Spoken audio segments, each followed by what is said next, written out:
All right, this is Mr. Hoss. If you have been in the class, you must have heard me talk about it. In case you don't know what Premiere Composer or Mr. Hoss that is fondly called in the class is a editing extension that makes your editing looks stunning. It contains transitions. You can see different transitions here.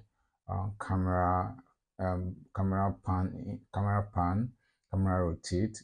Different transitions. The way you find them on what's it called on CapCut.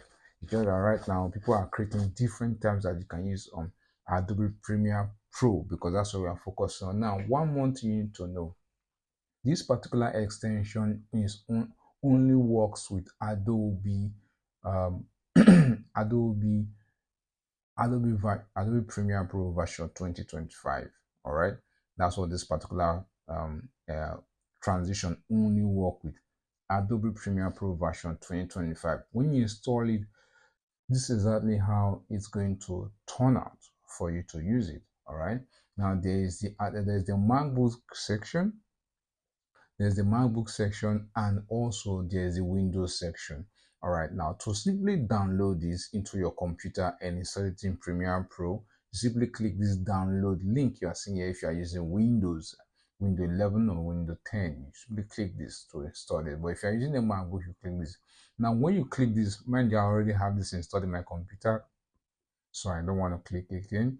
But when you click it, or let me just click it, all right? I click download automatically. You see this showing downloading. Then on my Premiere screen, you should see a link that will pop up here that shows that the software is currently downloading. And once it's done, so, so when you click that, she's showing that once click downloading. All right, I'm going to cancel that. All right, now once it's done downloading, let me show you the next thing you see inside your download folder. You should see this downloaded program that is showing you here, just 4.5 megabyte. 4.5 megabytes. You see this particular file that is showing you Mr. Hoss. Remember, once you click that download button, this is what should show in your software. All right, this download program, that's what you see here. Now after that, you double click to install it into your Premiere Pro. I already have it installed inside my Premiere Pro, so it's asking me if I want to repair or remove, so I'm going to just click cancel. Yes, close. I already have it installed. So when you click this, it's going to ask, it's just built directly, it's going to ask you some certain things. Then you also take you back again to the website, to the internet, to sign in. Just sign in with your Gmail. If you're using a Gmail, sign in with your Gmail. And once you sign in your Gmail, you're going to see a section where it's going to ask you that when you see a section that is going to ask you that it wants to download Premiere Pro, the starter pack, and you're going to see the plugin section, download the starter pack or the whole pack, the extension and the starter pack. Please always ensure both of them are fully installed into your editing software after signing in. All right, both of them after the extension has been installed, then allow the starter pack to fully download, because that is where you will be able to see these features that you're going to use for creating stunning videos. If you allow only the extension to download into your computer, you will not be able to explore this section during the editing interface. All right, so I hope this basic explanation, please, I have already installed it in my Premiere Pro and I don't want to go back to uninstalling process. That's why I am taking my time to explain this to you, and is very easy to do. I hope with this basic way I have been able to explain it, you understand it now and you can install it in your editing software. Now after installing your editing software, how do you access it? Let me show you how you access it and how it looks like in your editing software. All right, if you have installed Premiere Composer or Mr. Hoss into your system, how do you get it out? If you are new to the version 2025 of Adobe Premiere Pro, or you have been in a class who've taught it, so I believe this interface should not scare you. All right, so if you're starting a new project, I don't want to go to a new project because I believe if you are not new to the class or the software, you should know how to get there. So I'm just going to open a previous project. I'm going to click this under my current ongoing project. Just give it time to load and show up the interface. I want to show you how to access Premiere Composer or Mr. Host, either one you want to call it. All right, so this is the interface of my editing software, and I'm using 2025 version of Adobe Premiere Pro. Like I said, Premiere Composer only function with the latest version of Premiere Pro or After Effects, which is version 2025. All right.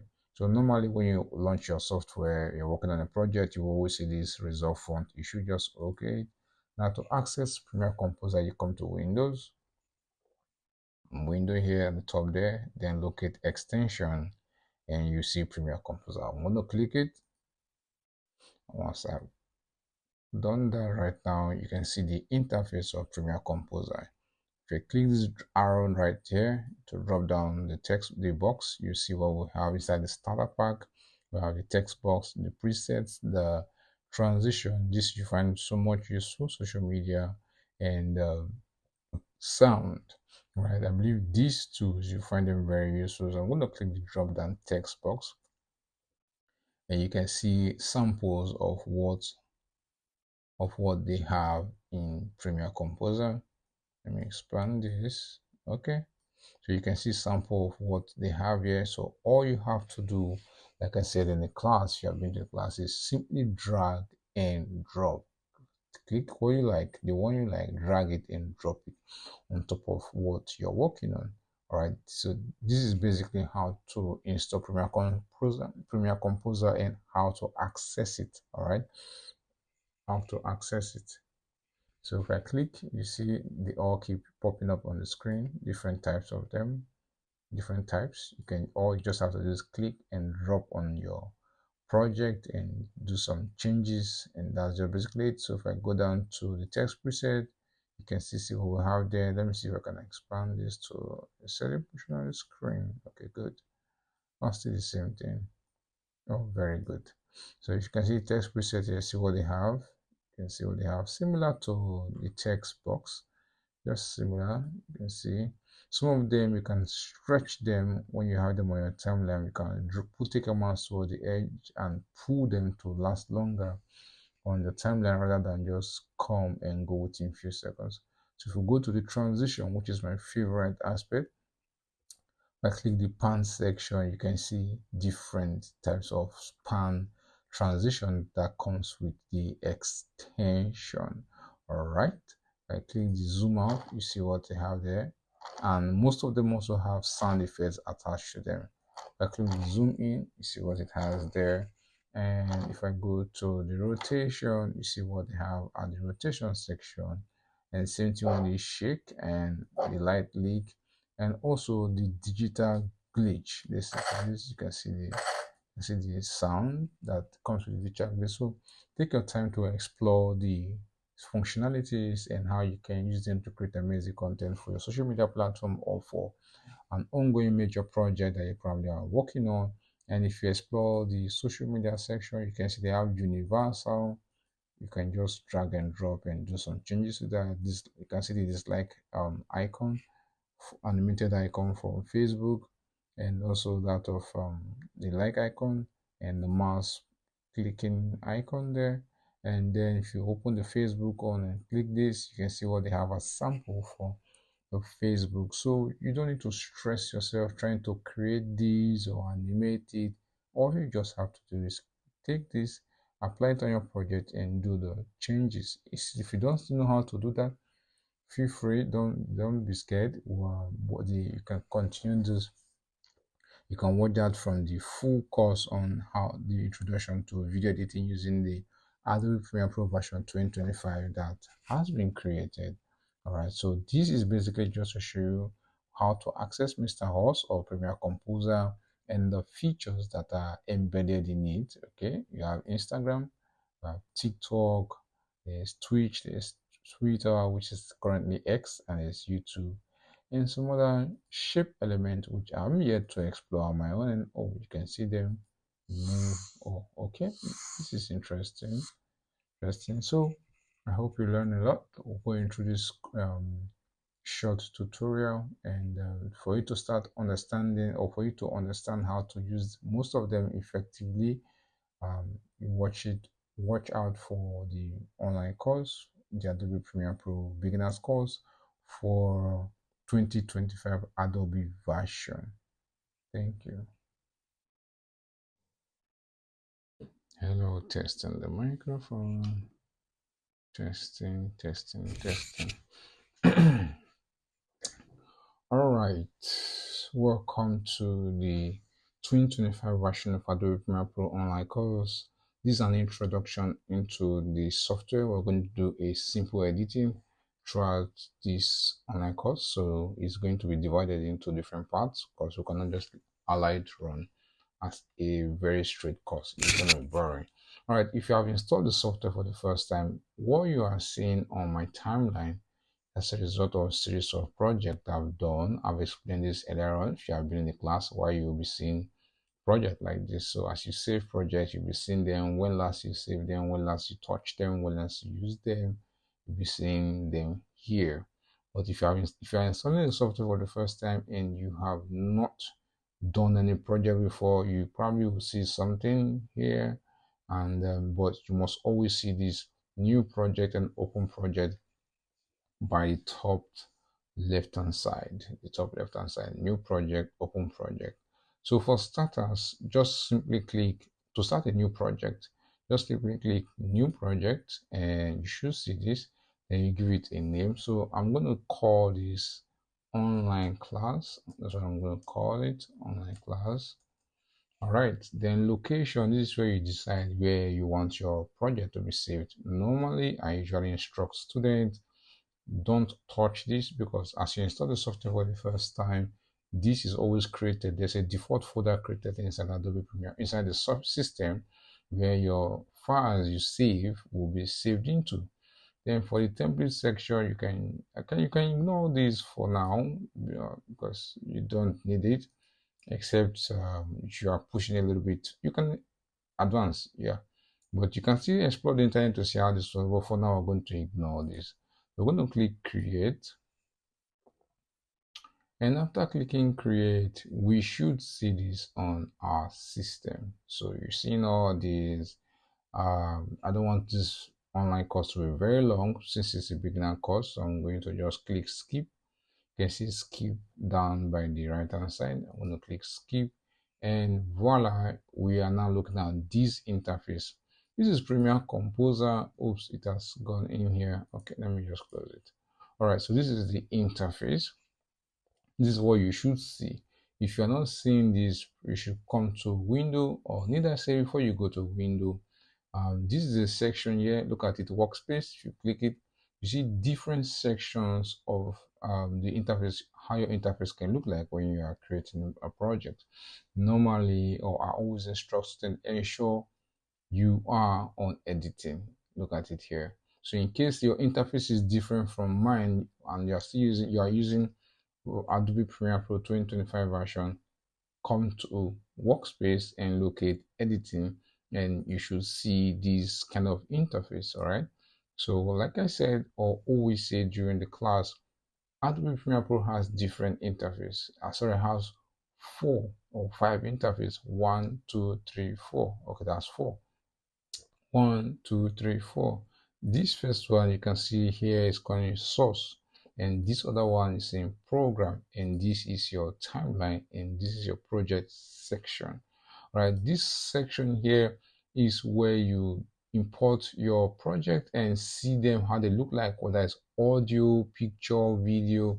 This is where you preview them to see how they look like. So it's empty right now because we don't have any project on that section.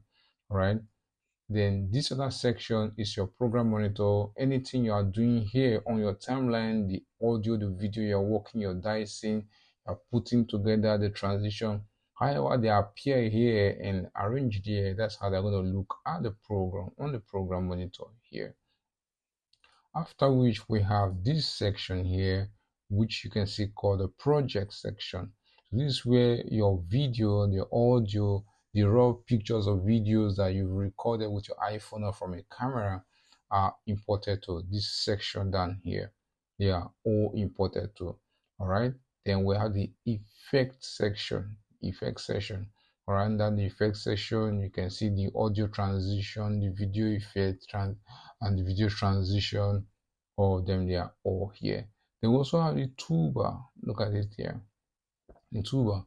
Without this toolbar, you can't do anything here. Without this, you can do anything here. Again, without this, you can do anything here. We have the rectangle tool, the pen tool, the razor tool, and the text tool, the generative extend tool, all of them. So as we progress during this course, I will explain most of this feature, or most of them are really just the most ones that should concern you for your edit as a beginner. Because if we start going into one after the other, this video course is going to end up almost 10 hours or 9 hours, which we don't want. That we just want something that we should just go straight to the point that you can just immediately start doing your editing. All right, so let's come back to this section now. So I don't know how your own might look like, but there's a tendency you might see media browser around your project section here, media browser, info, history. You might see most of those things here. Okay, no problem. But if you want to take them off so you can have space to work, like I can drag this here because I have space, I can pull it back, take my mouse here and pull it back.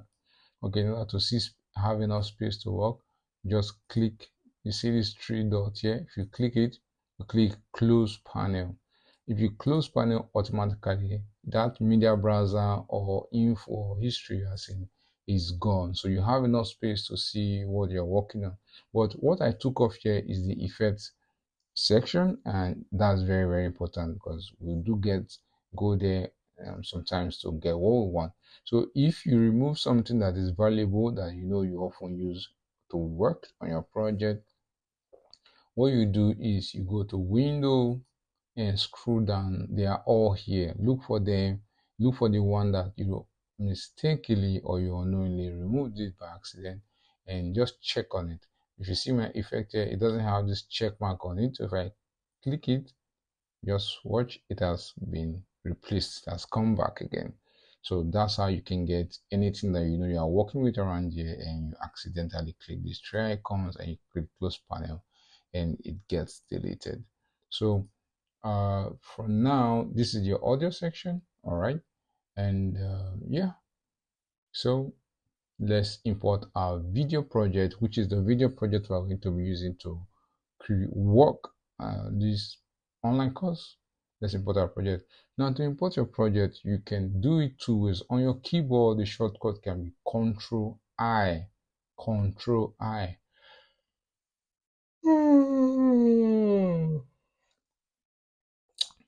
Control I. Or if you don't want to do Control I, you forgot it, you go to File at the top there, File, come down to Import. Look at it here. Import, File, Import. I click Import, and just in a few seconds, boom, we have this interface right here. So what this simply means is you are to locate the folder where the asset or the file that you need to work in Premiere is located. So since we are working with a video project, I'm going to go to my hard drive and scroll down and look for this particular project called Rewan and double click it, and here we have it on our project section. Here we have it on our project section. Now your own might be looking like this, yours might be looking like this, okay, and mine might be looking like this. So it's not a big deal. If you look at the section here, there are three ways to view your project. So there's list view, there's icon view, and there is freedom view. All right, so if your own is on list view, you're going to see it like this: the project icon, the name, MP4, the frame rate, and time duration. Or if it's like this, it's still okay, which is on icon view, right? But I don't want icon view. I'm gonna leave it back to list view. Now, to import our project to the timeline, this online tutorial is going to be a direct tutorial from scratch. I don't know, from beginning to the ending. So we're going to be editing this project right here on the screen from beginning to the ending. All right. So to import our project or video, your raw video to your timeline, simply right click or okay, the first one is you can right click and locate new sequence from clip. If I click that right now, you can see that now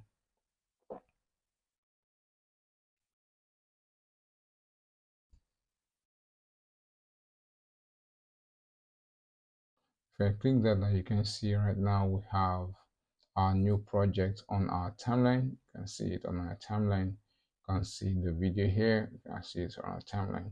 All right. So I'm going to delete this and delete this also. So our timeline is empty. Now I can also send it to my source monitor, which is over here, and let me preview it and see the clip is okay by pressing space on my keyboard to play the video. Hello, my name is Ridwan Hussein Abba. Good. So the video is okay, it's playing, it's fine. It has been edited already. The audio has been fixed already. It's just for us to add some touch to it to make it look more spectacular that we want to do.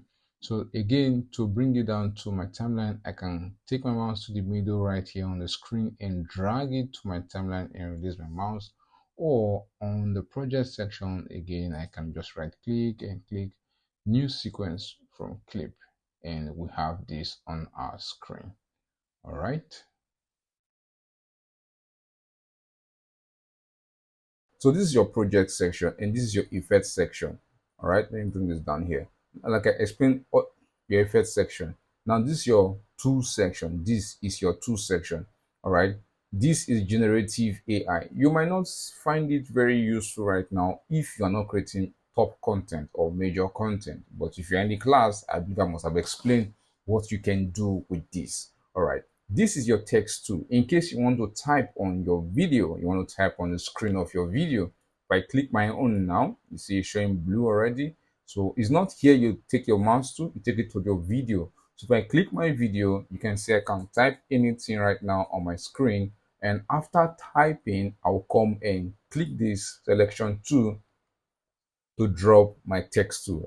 Again, if you have not been in the class or you're in the class, you understand when I said that anything from here down that you click, you must come back here to click to drop the tools. It's like going to the kitchen to collect a knife to come to the diner to eat, and after eating, you need to go back to the kitchen to drop the knife, or else it's going to look like you want to kill somebody carrying the knife everywhere you go. The knife belongs in the kitchen. So that's what this selection tool does. So when you select anything here, after you're done using it here, you come back here to drop it, or else the program will be thinking you still want to make use of that tool. All right, so you can see now I've typed here now, and I've typed. So if I click this, I can move my mouse anywhere. I can move this text anywhere I want to place it. If I want to put it in the middle, if I want to type my name, in case you're wondering how did I just change it now, I want to type on it, I just double click it. So I'm going to click Control A. I'm going to type Mr. One. Okay, then I want to drop my text to and take this to the middle. You can see now, so I have his name there, and as I'm doing that, you can see on my timeline the text properties showing here now, the text access file. Look at this showing here now. All right, I explained in the class that this particular thing, let me call it this thing you are seeing like this, that is very long, that is moving about like this, is called a playhead. A playhead, and anywhere it is, that's where you can zoom in, that's where you can see on your screen. So if you notice now, it is no longer showing where my text is. Look at my text here, so you can't see the text anymore. But if I move it back to where my text, you can see the text showing now. Now also, how do you zoom in Premiere? Like you want to zoom into your clip to see the wave of your clip, and you want to do some adjustment.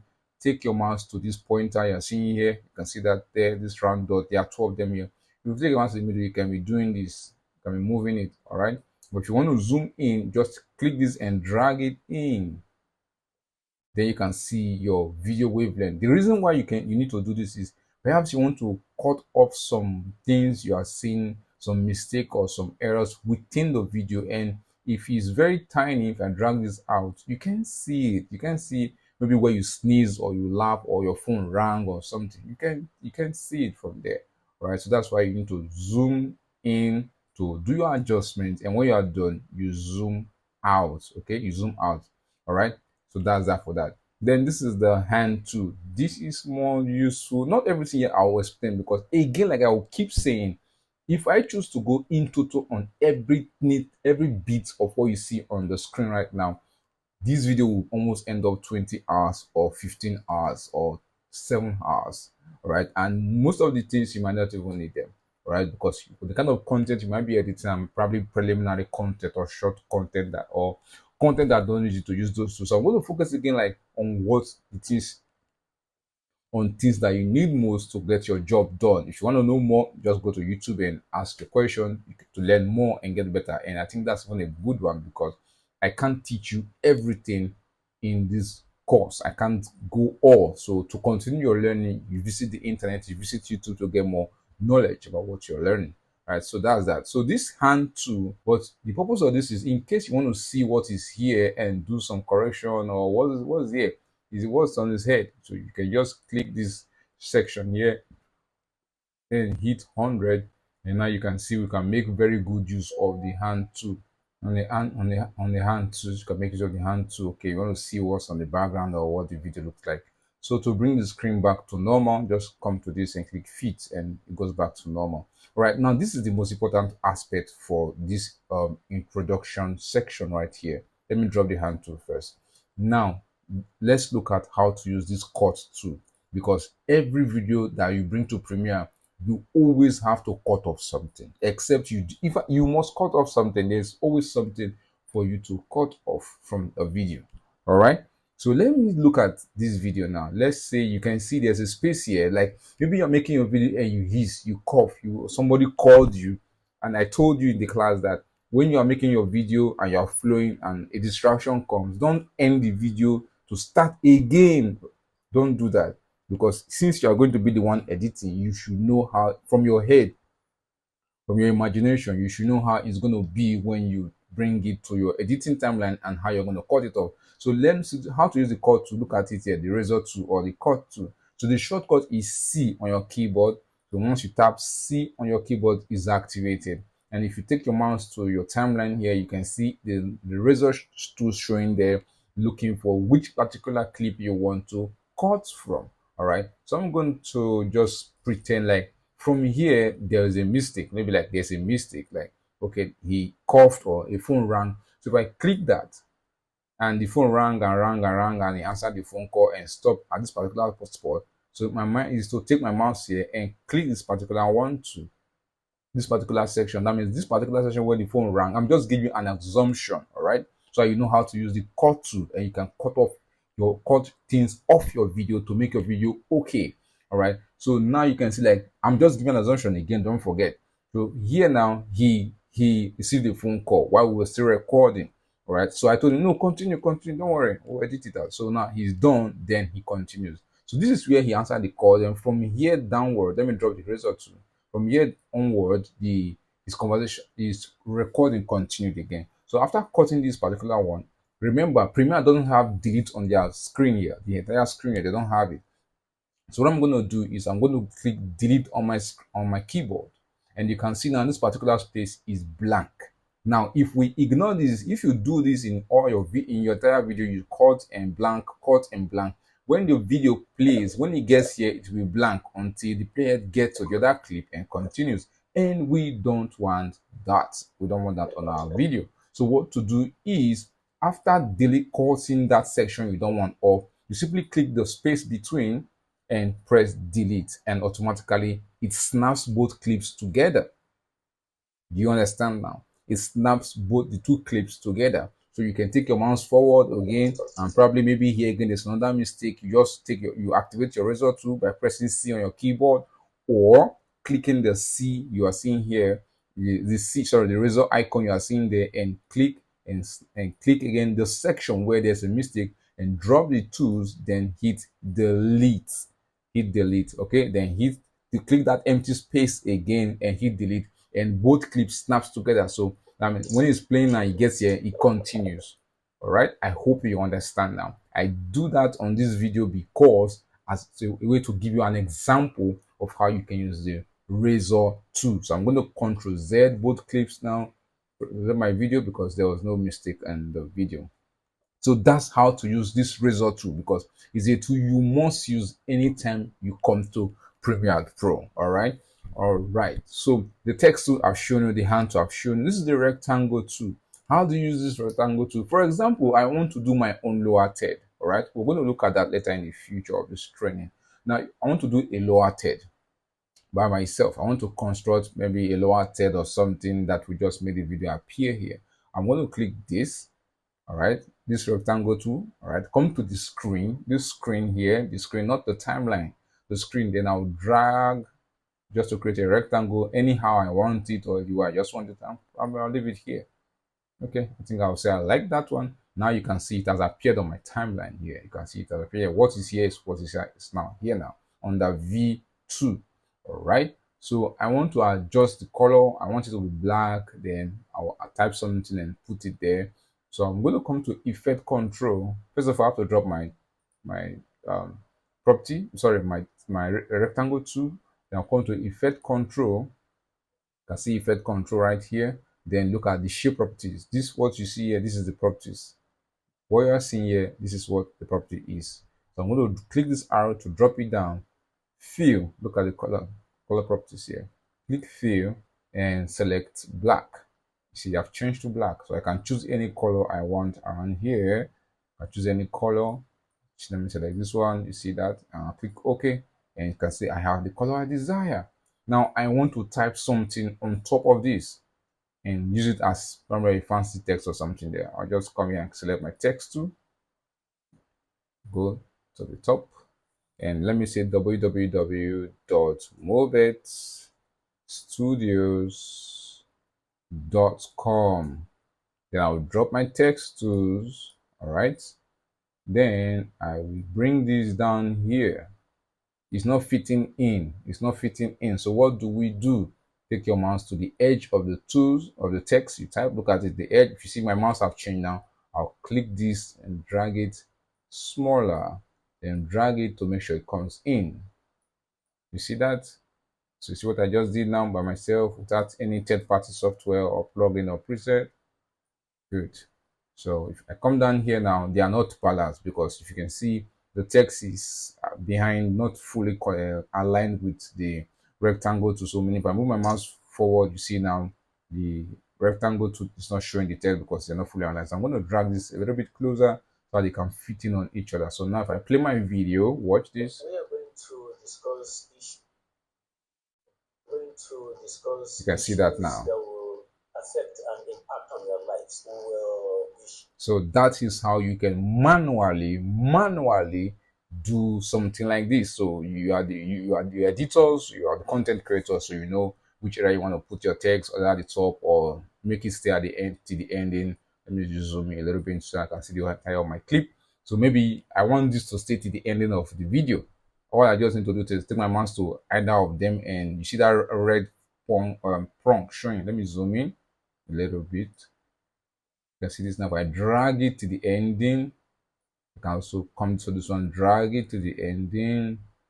So what that means is they will stay together till the ending of my clip. Meaning now, if you're watching this video on YouTube or Facebook or wherever platform you're watching it from, you're going to see my website. So that means I'm telling you directly, go to my website and check me out to get more information about what I do as a media professional. I hope you're learning in this online video tutorial that I have painstakingly created to make what you came to the class for to be much more interesting as you continue on your own.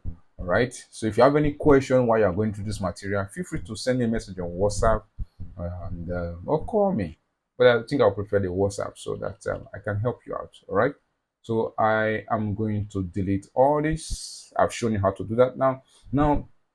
How do you denoise a video?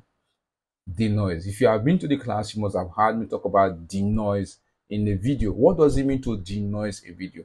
Now, when you record a video with a microphone, depending on the location where you record the video, there's a tendency that that video will pick up some sound that you don't like, all right? Like the sound of a vehicle or a wind or the fan or the AC or just something, or even some microphones, especially low end, low cost microphone. Most of them have the tendency of picking up noise, having their own inbuilt noise that comes with them, and that doesn't make your production sound very, very well. So how do you remove the noise in a video that you're working on?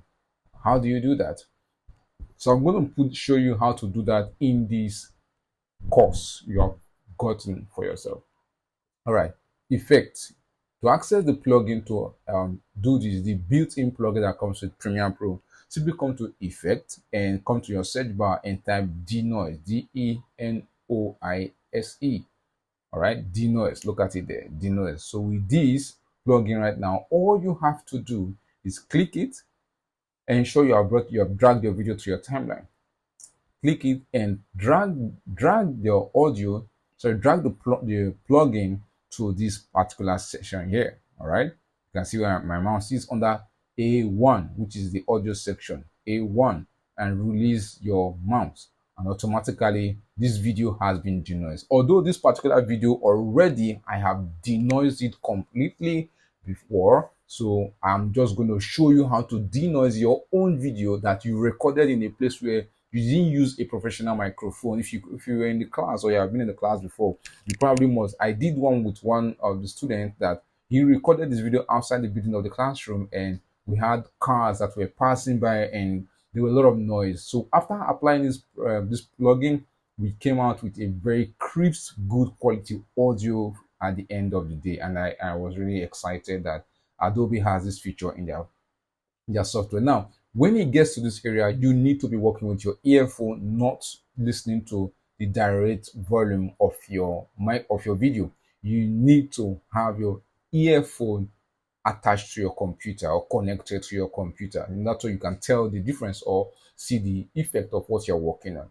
Beautiful. Now, after applying this by dragging and dropping this here, automatically when you do a playback, when you do a playback,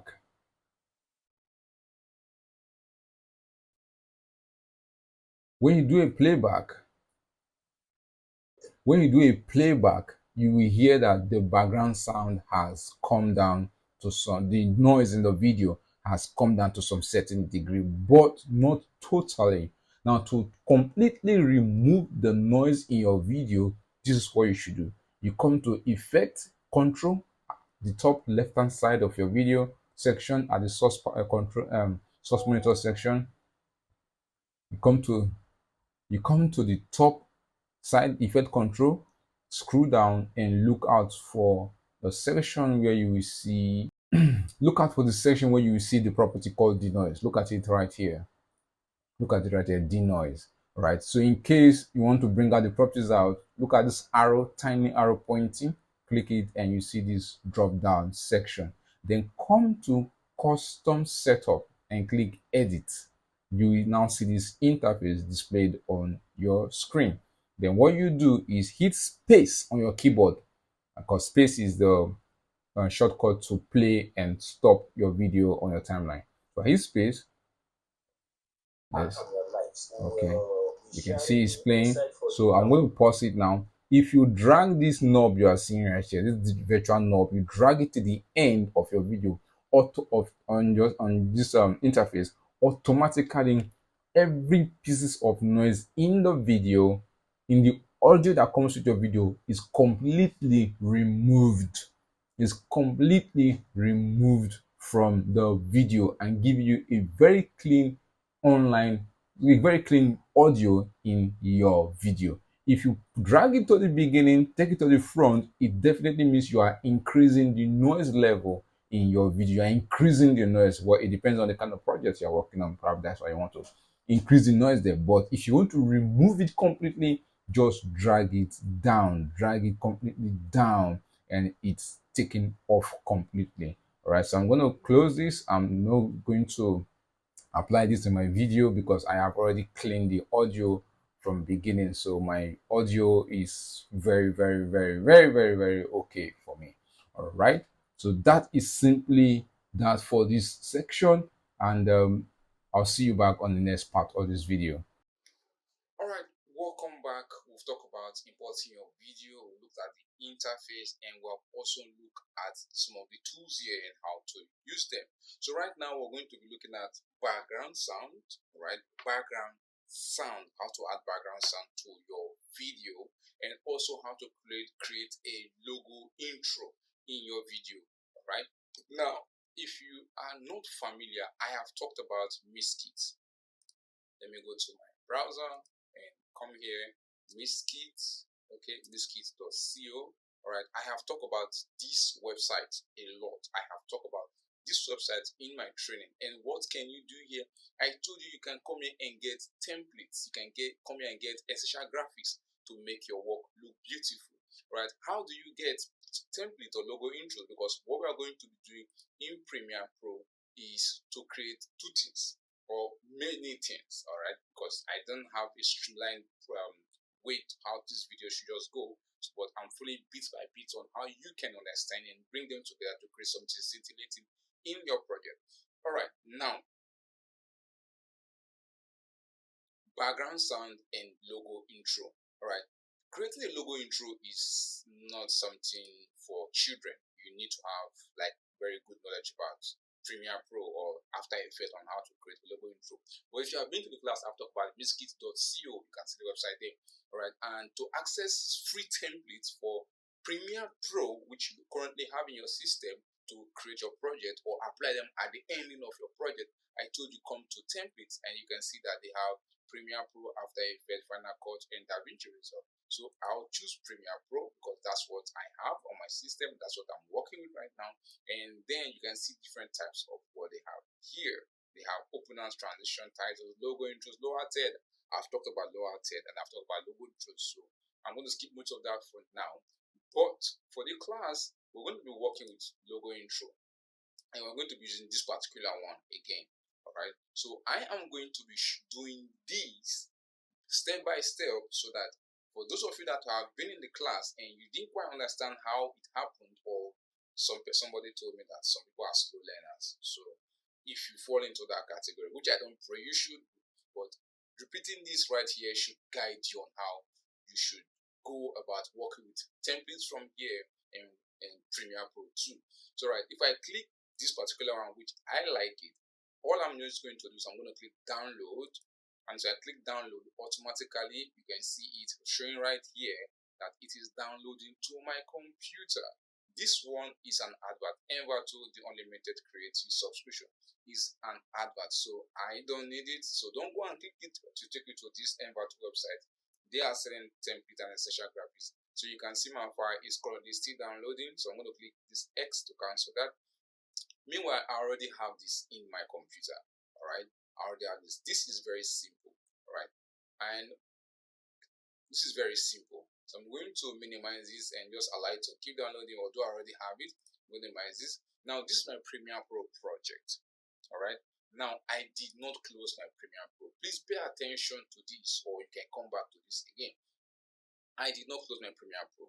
I'm going to go to my folder and come to my my document. Mind you, anything you download in Premiere Pro, from Miskit, anything you download from Miskit goes to your download folder. Anything you download from Miskit goes to your download folder. So this is what I'm working with. This Miskit Lens Flare logo intro. This particular one is what I am working with. Now, when you download it from Miskit, it's going to come as a zip file, looking like mine like this, as a zip file, right?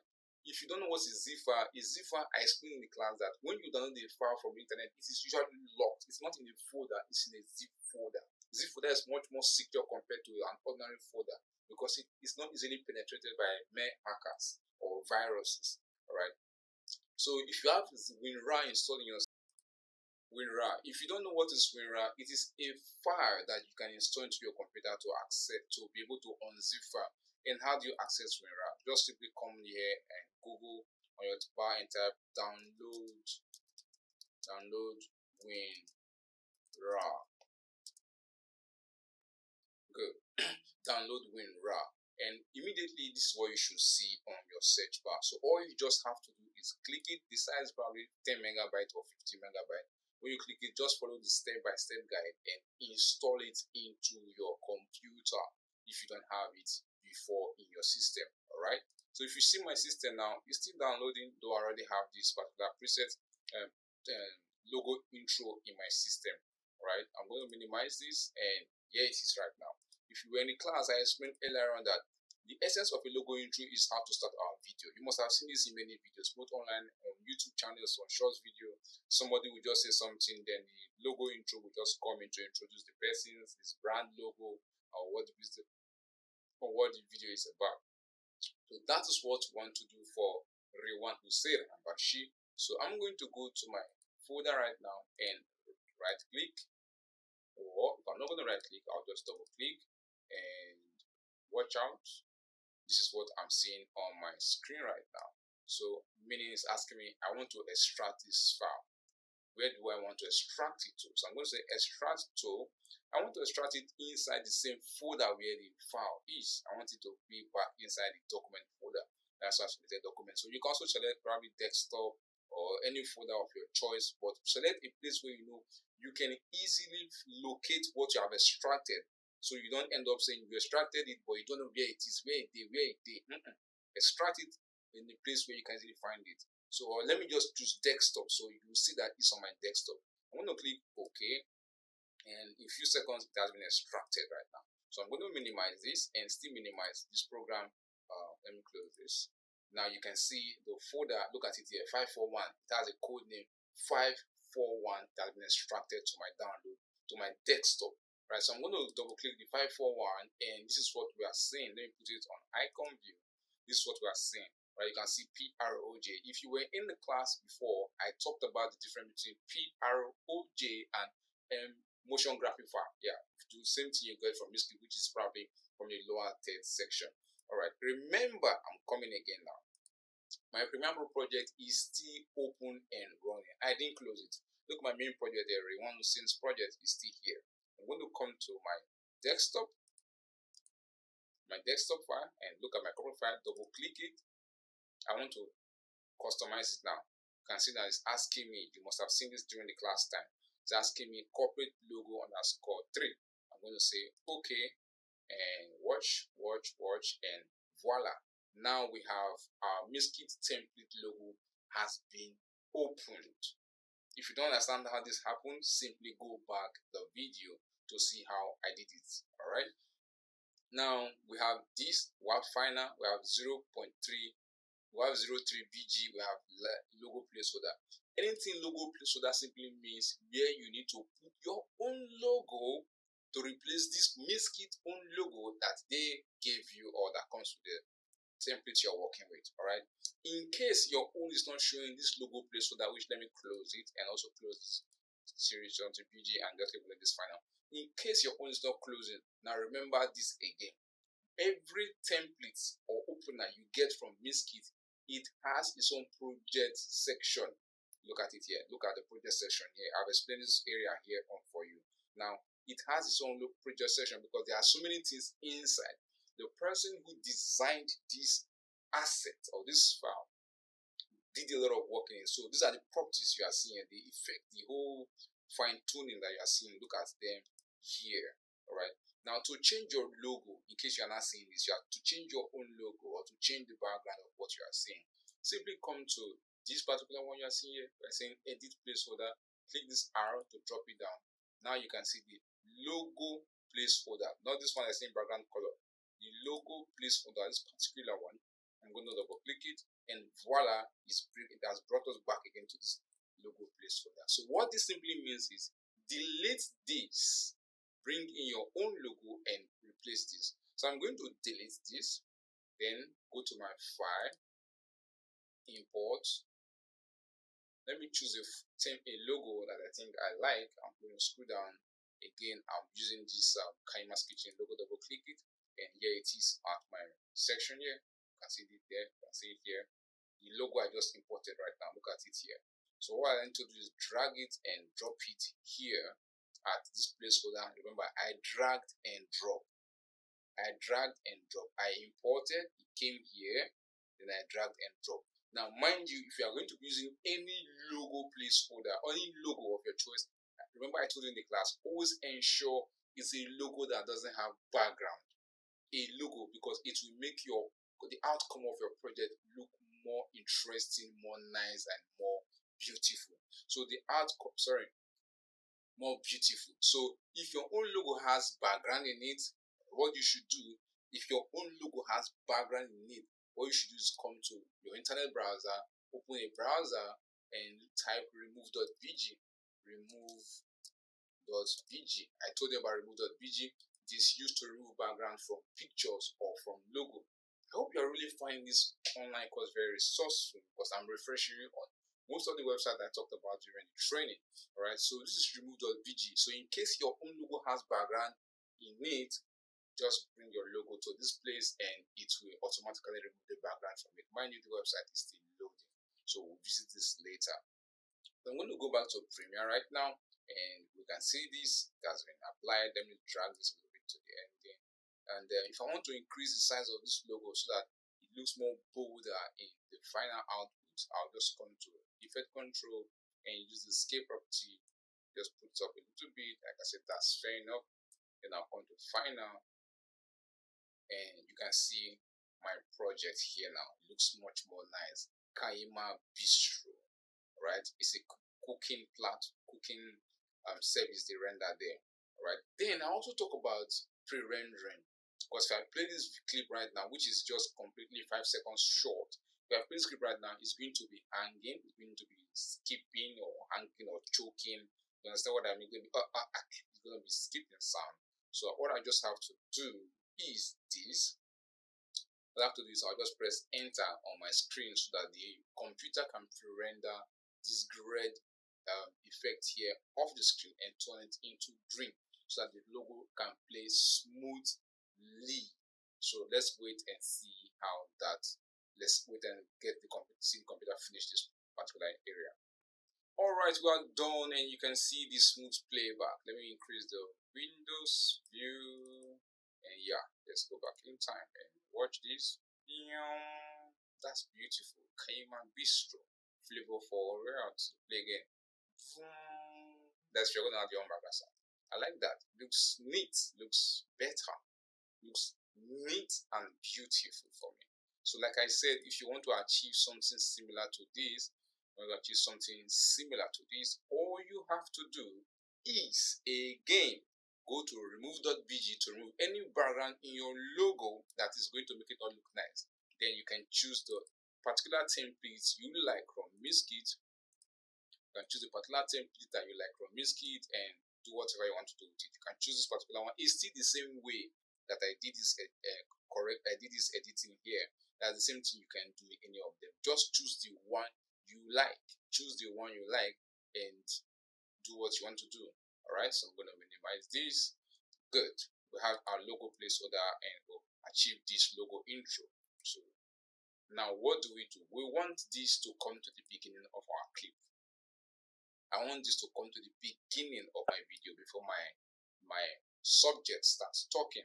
Alright, so what I'm going to do is this. Now watch this carefully. What I'm going to do is this. I'm going to come down to Final under my project section, which is the logo placeholder project section. The logo placeholder from Miskit. Look at the project section. Look at my main other project section here. Alright, I've not imported anything, just the project that's here. This is the logo placeholder section. I'm going to come to Final. I'm going to open it down. Look at this final sequence here, which is what you are seeing here. What you are seeing here, this is the sequence here. So if I delete this particular thing, everything here will be gone forever. I'm going to come to my main project. Alright, I'm going to drag this. Mind you, you can also bring this at the ending of your clip in case you don't want to put it at the beginning. Alright, there are some videos you see on TikTok, very short, or Instagram reel. The logo is at the ending. Alright, so you can also drag it and put it at the ending. Not necessarily must be at the front. Like I said in the class, there is no directional way, like this is how it must be. And it is like no. There's like making a movie. There's no law that this is the way it must be. So it's just you playing with your imagination, but ensure that at the end of the day, you come out with something very good. So I'm going to drag this, holding my mouse to the beginning. Remember, I'm still holding my mouse because this particular area confused a lot of people during the class. I'm going to hold the control key on my keyboard. Remember, I'm still holding my mouse. Now I've clicked the control key on my keyboard. Then I'm going to release my mouse. I release the mouse. Then I can release the control key on my keyboard, meaning my video, which is on my timeline, should go to the back. Then the intro video, the logo intro video from Miski should come to the beginning without not entering inside my video. I explain that better because if I don't do this command I'm doing right now, this video will go into my video and cut off some part of what the man is saying before the video will continue, and we will not like that for a professional job or working on. I hope you understand this. I'm going to repeat it again in this online course. Let me repeat it again. If I repeat it, let me drag my playhead, see my logo intro is there, then boom, it starts talking. That's magnificent. So let me Control Z and repeat how I did it again. Like I said, this is my final project, and look at the properties here. Okay, I click my main video, which is what I'm working on. Look at it here. I click the video, then I click this, I click this, I click this and drag it to the beginning of my video. I'm still holding my mouse. Then I press the control button on my keyboard, the CTRL button you are seeing on your keyboard. I press it to bring out that arrow, meaning I'm giving a command now to the editing software that push the main video to the back. Then the intro video I just worked on, bring it to the beginning to kick off my video. So I just release my mouse and I release the control button, and now you can see we have our logo intro starting the video, then the video now starts from the beginning. Right now, there's something you should understand. This logo intro right now has become more bigger on our screen. Let me use that kind of word, more bigger. All right, so it's not looking fitted. So to make it look fitted to fit the same frame of this video, all you just have to do, ensure your playhead is at the logo intro, right click and look for scale to frame size. Once you do that, automatically you can see now it has pushed the logo intro backward to fit the way it is in the main video. Look at it here. The same main video, exactly how it fits. Then I'm going to click this. Look at it there now. And I'm going to hit play. Let me play on my screen, although there's no background sound to it. So we're just going to watch that. So I'm going to hit play on my screen. I'm going to hit play and see how this transitions smoothly. Good. That's very nice. Hold on. That's very, very, very nice. Hello, my name is Rilwan Hussein Abarshi. Okay, let's go back again. The machine is activated. Let's go back again. Very nice. Hello, my name is Rilwan. That's good. Hello, my name is Rilwan Hussein Abarshi. So that's good. So now we have a logo intro and just get started. All right. So now, how do you apply background sound to this project? I need a background sound for this. So meanwhile, let me save my project. How do you apply background sound on this project? And before I apply background sound, I'm going to say this logo intro is staying too long, because such kind of logo intro don't need to stay long. At least probably just 3 seconds or 4 seconds, and we're good. So I'm going to hit play. Let me zoom in a little bit.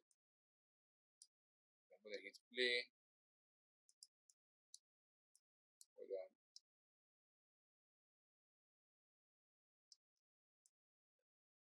Okay. What I'm going to do is I'm going to drag it a little bit where it started, then stay for a very few time. Like, as I'm okay with that, then I'll just use my razor tool, or I'll just move my mouse. You can see that red function in there, and drag it in, and that's fair enough for me. I'll click the space and delete it, because I don't want the logo to stay too long at all. I don't want to stay too long. I'm just going to do that, right? So let's add a background sound to our project, a background sound. So I'm going to go to my download folder and look for any kind of background sound that I think I like. That's okay. I'm going to look for a background sound, double click. All right. Then let me find something. Let me go to my library. I think I have. Okay, let me go to use this African sound, and all right, double click it. Let me hear how it sounds. Beautiful. Let me just use this one for the course of this class. All right. We have our background sound now, and if you don't know how to get a background sound, I showed you in the class and how you should go to Premiere YouTube and use the right keyword to get your background sound. All right. So while we have that passed and we are here right now, I'm going to drag this particular sound. Look at my mouse. Where my mouse is. I drag my mouse here. I'm going to drag it down and bring it to A2 and release my mouse. A2. Some people during the class made a mistake of, let me delete this, made a mistake of dragging their background sound and applying it inside their video. Look at this is your video. Apply it inside your video. What this simply means is that you will not hear the audio that comes with your video anymore. What you will just be hearing is the background sound audio. That's what you'll be hearing more. I'm going to click back and Control Z. Alright, so I've told you, if you have done that, don't do it again. Alright, so your background sound is supposed to come to under A2, not A1. So I'm going to drag this and apply it to A2. So I'm going to hit play.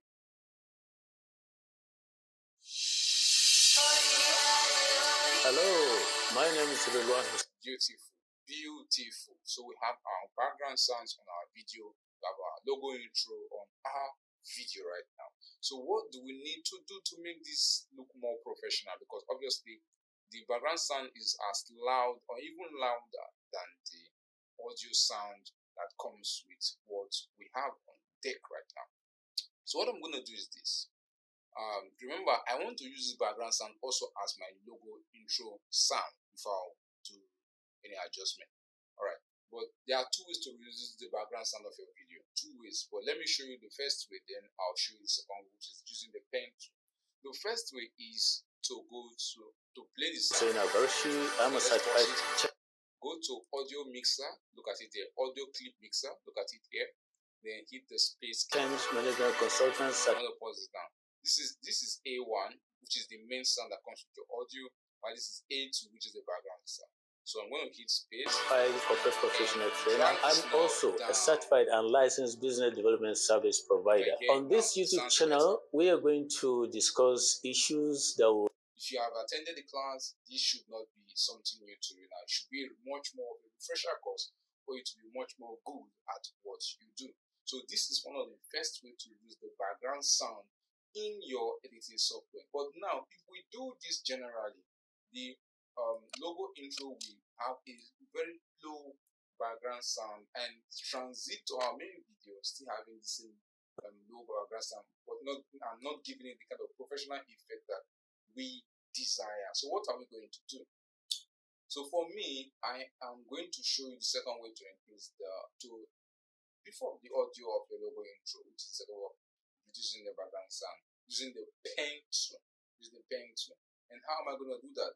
I'm going to take my mouse to my logo intro section, take my mouse pointer to the logo section, to the audio section under A2. I'm going to drag it down to expose the wavelength and zoom in so I can see that this is the section where I'm working on right now, this particular section. Then I'm going to activate the pen tool, which is what you are seeing here. Activate the pen tool. Now you can see I've activated the pen tool. You see the pen tool is looking for what to work on. Now you can see there's a line showing right here. This is a line that controls the left speaker and the right speaker in your sound system. That makes you watch movie and the movie is balancing your ear from both sides of the speaker of the TV or your sound system. But here what we're going to do is to reduce the volume and increase the volume of what we're working on. So to increase the volume of our logo intro, just come here and put a point here, an anchor point here, and another one just in between. Look at in between. Let me take my point here. In between the two clips here. Logo intro ends here, video starts here. In between the two of them, right? Then I will drag the first anchor point. I'll drag it up because if you can think creative right now, you understand what's about to happen. If you can zooming in, so meaning as it's getting to our video section, it just comes down and our video can talk very well now. While we have a fainted background audio effect on our project. So let's play it from the beginning and see how that looks like.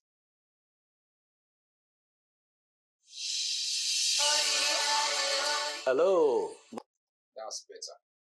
Much more better. Let me drop the pen too. Let me play it again.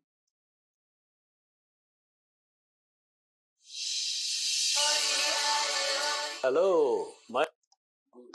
Or somehow it seems my logo intro is very, very short or too short. But anyway, you get the point now.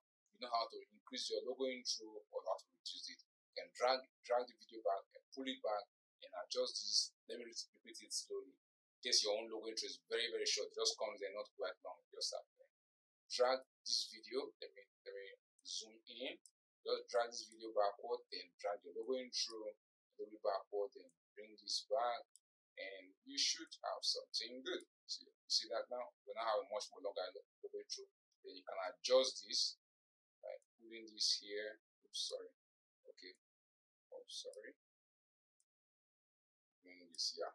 So if I play, let's see.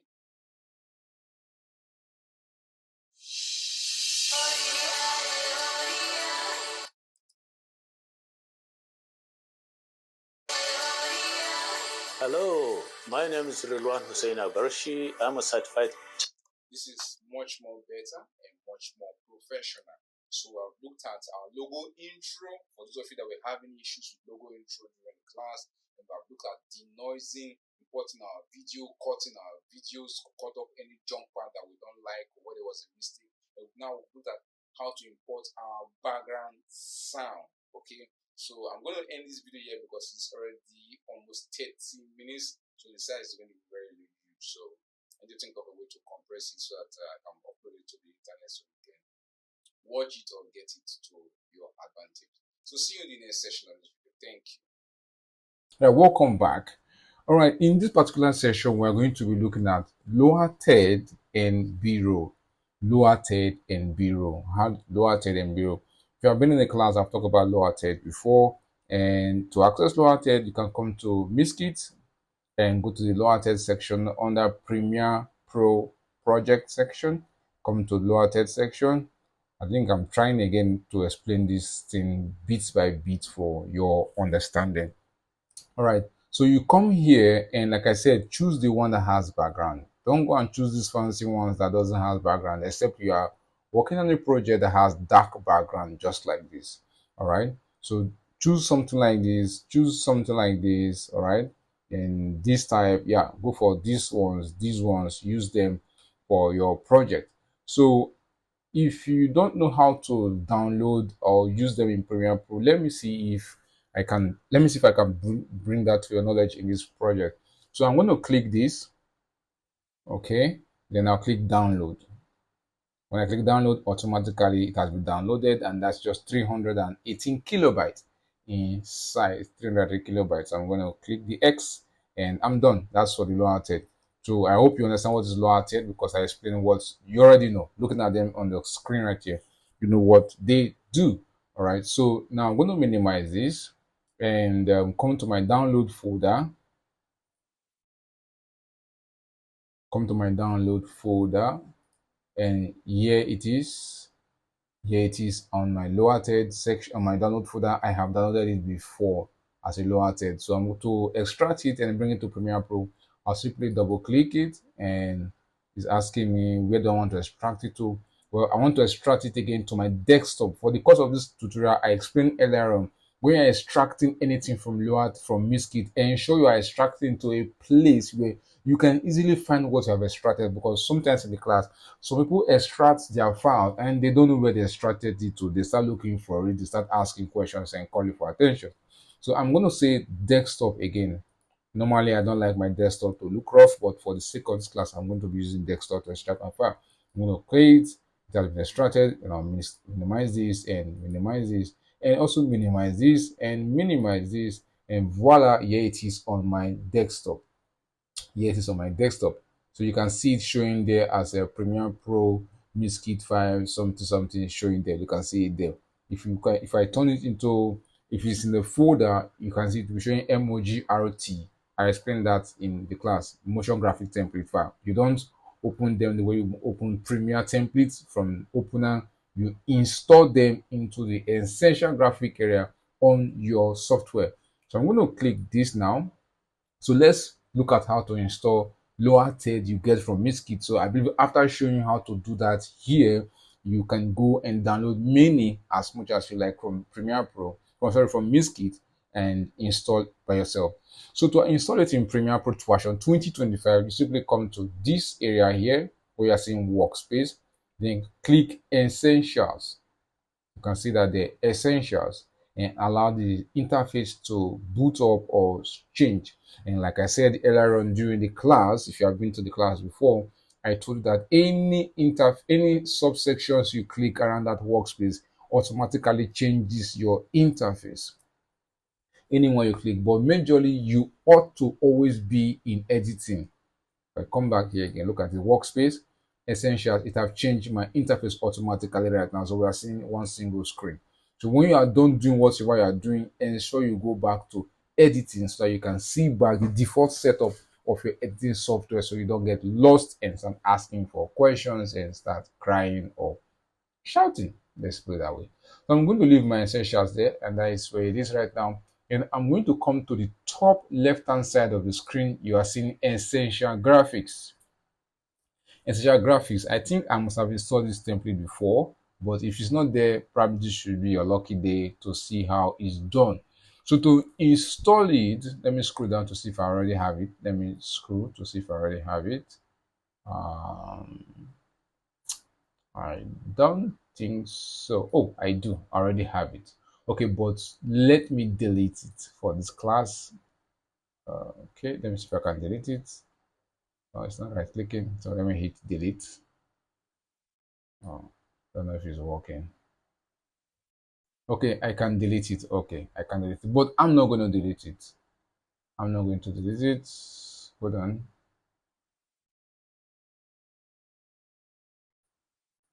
So I'm not going to delete it because I already have it. But how do you install your own? So you see this plus icon you are seeing. Sorry, you see this install motion graphic button you are seeing there. Look at this particular one you are seeing there. Click it. You already have most of them in my system already. So I'm going to go to desktop, which is where I extracted my own before. Desktop, look at it here. If I double click it, automatically it should install. But now Adobe is telling me that I already have it in my system. Do I want to overwrite it? But I'm not going to say yes because I already have it installed. So if you don't have it installed in your computer, it will not ask you this question. Automatically, it will just enter your system. So I'm going to say no. Let's say no. So when you click install, just give it a few seconds. You notice the screen will twitch, and just use this knob here, rotate it gradually to look for it. Look for it. So for me, I already have it down here. Down here. I already have it down here. All right. So I already have it down here. So this is how to install motion graphic template or lower tier that you get from Miskit. You can come to Miskit now. I've shown you this now.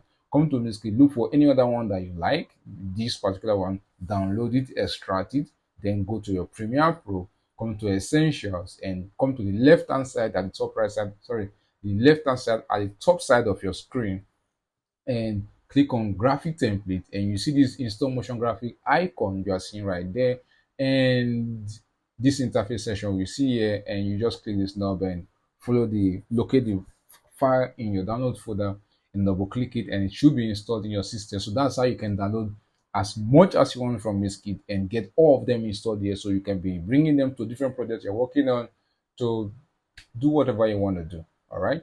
So for this particular one, I'm going to drag it. This particular one, so what I want to use now, I'm going to drag it and bring it to my video. I'm supposed to bring it to where he says his name. Let me okay this. So I'm going to just play and where he says his name.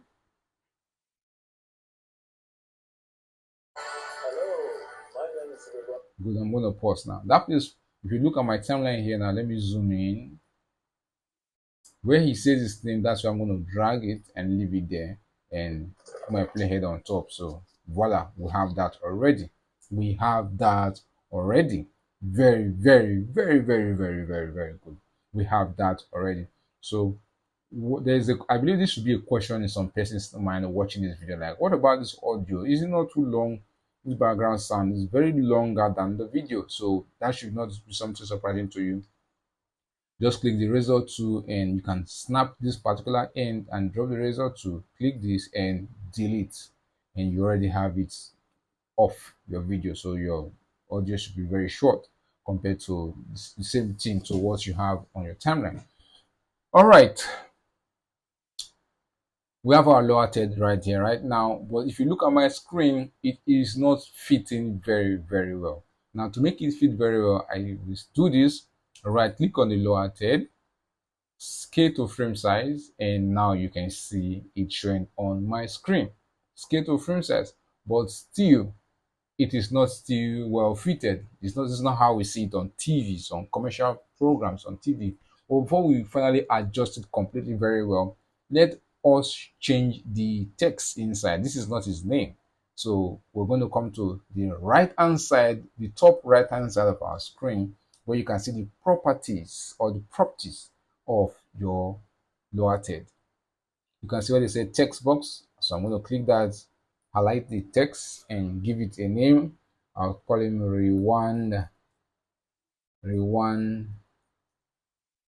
Hussein. Okay, then I'll click outside. Have that there. You can change the font by clicking the area and just choose any font of your choice. So I'm still on area, bold. Then the other text too, the text too, where it's asking if you see the same motion graphic designer.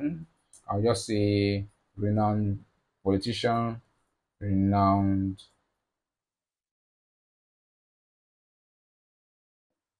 politician, and click outside, and boom, we've done that. And you can also change the font. I'm going to say bold again.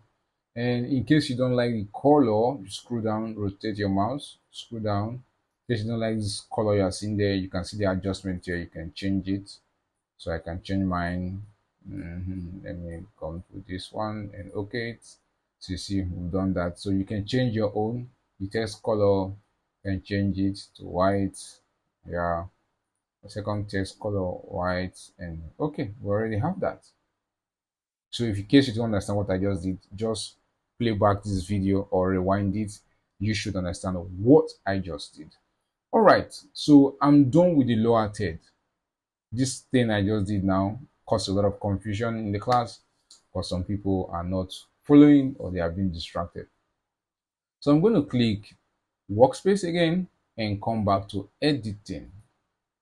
So my interface have changed back again to my editing now. Editing.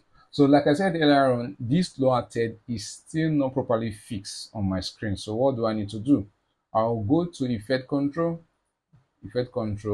and use my position key and pull this a little bit. Okay. And pull it down a little bit. And I think that's okay. And maybe it's too big. I'll just let me change the scale to 90. 90, beautiful. That's okay for me. So you are the one working on your own project, so you know how you want it to be. Okay, I can say that's pretty nice for me now. So my video now has a logo intro, background sound, and a lower third.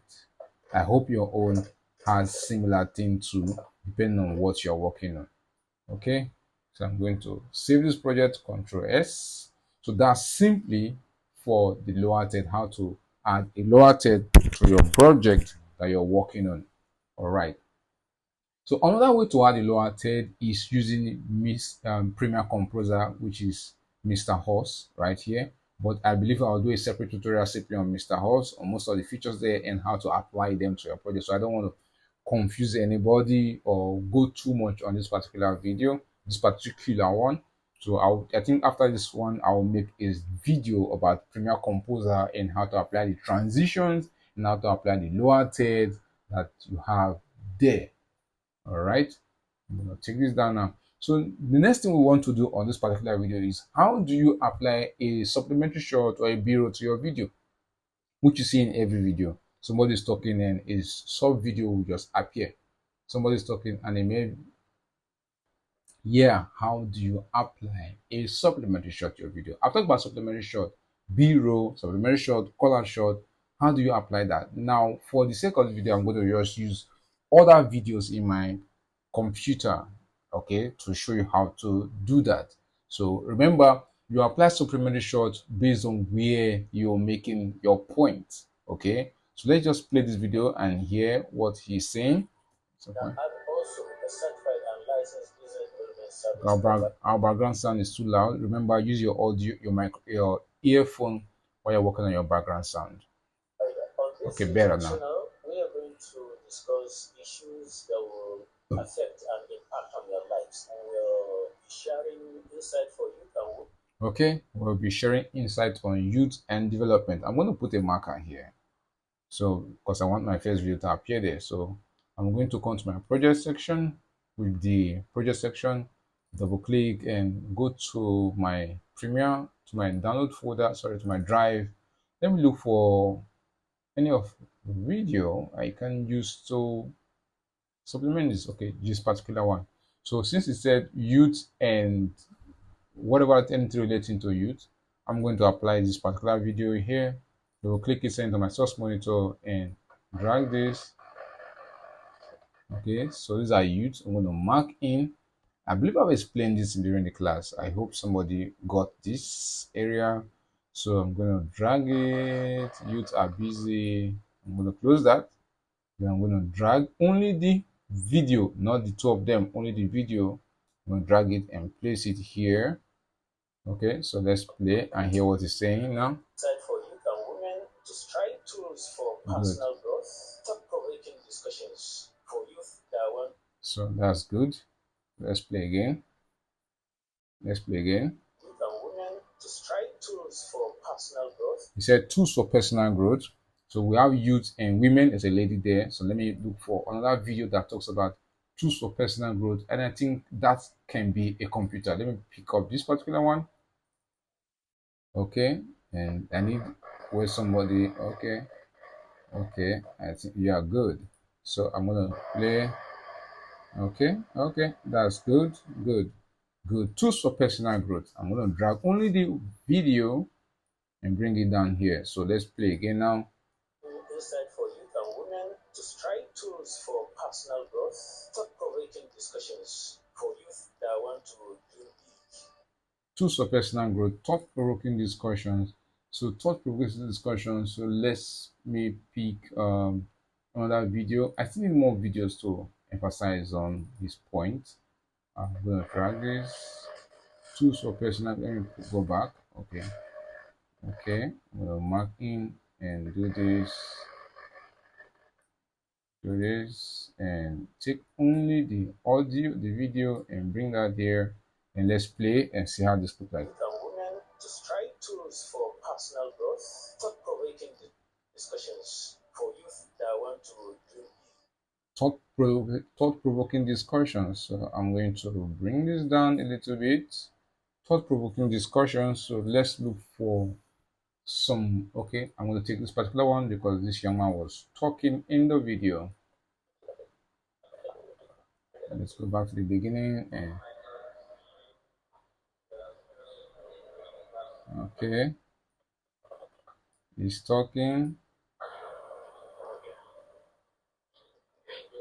Okay, I think that's just where I just did way. Since he wants to talk, I'll leave this here. So let's see what we have. I'm gonna bring this a little bit to the back. Okay. Remember, like I said, there is no particular law relating to editing, but although there's a pattern, okay, but there's no law that it must be like this. Just play with your imagination. So I'm gonna hit play. For youth and women to strive tools for personal growth, thought-provoking discussions for youth.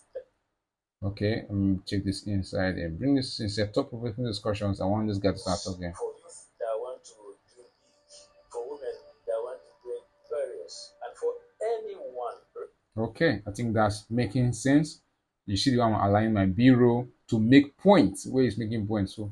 So anyone, so let's look for where it said anyone. Let's take this particular clip and send. Let me see how this looks like on my timeline. Okay, okay, okay. Go back. Let's press play.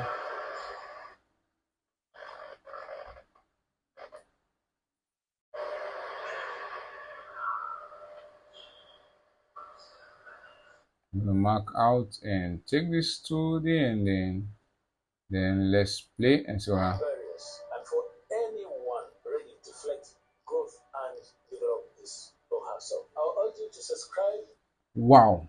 I believe the clip that I got, I didn't even plan for those clips. They really match what he's saying. So let me play again. First of all, let me see my project. Control S.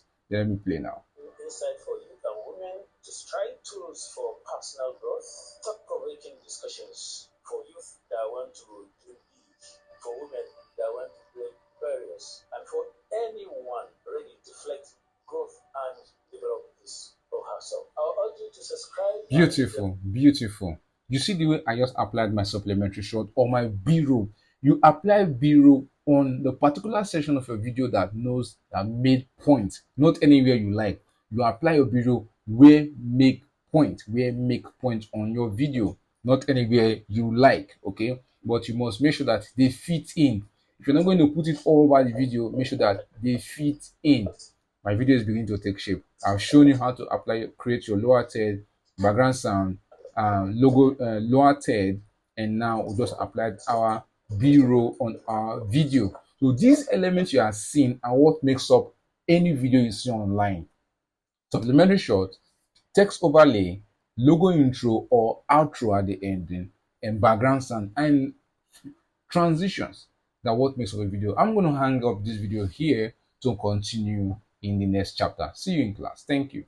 All right, welcome back. In this particular session, I want to talk about everything Mr. Horse, as you always hear us talk about it in the class, or everything about Premiere Composer. Okay, not everything, but exactly how you can use Mr. Horse to your own advantage.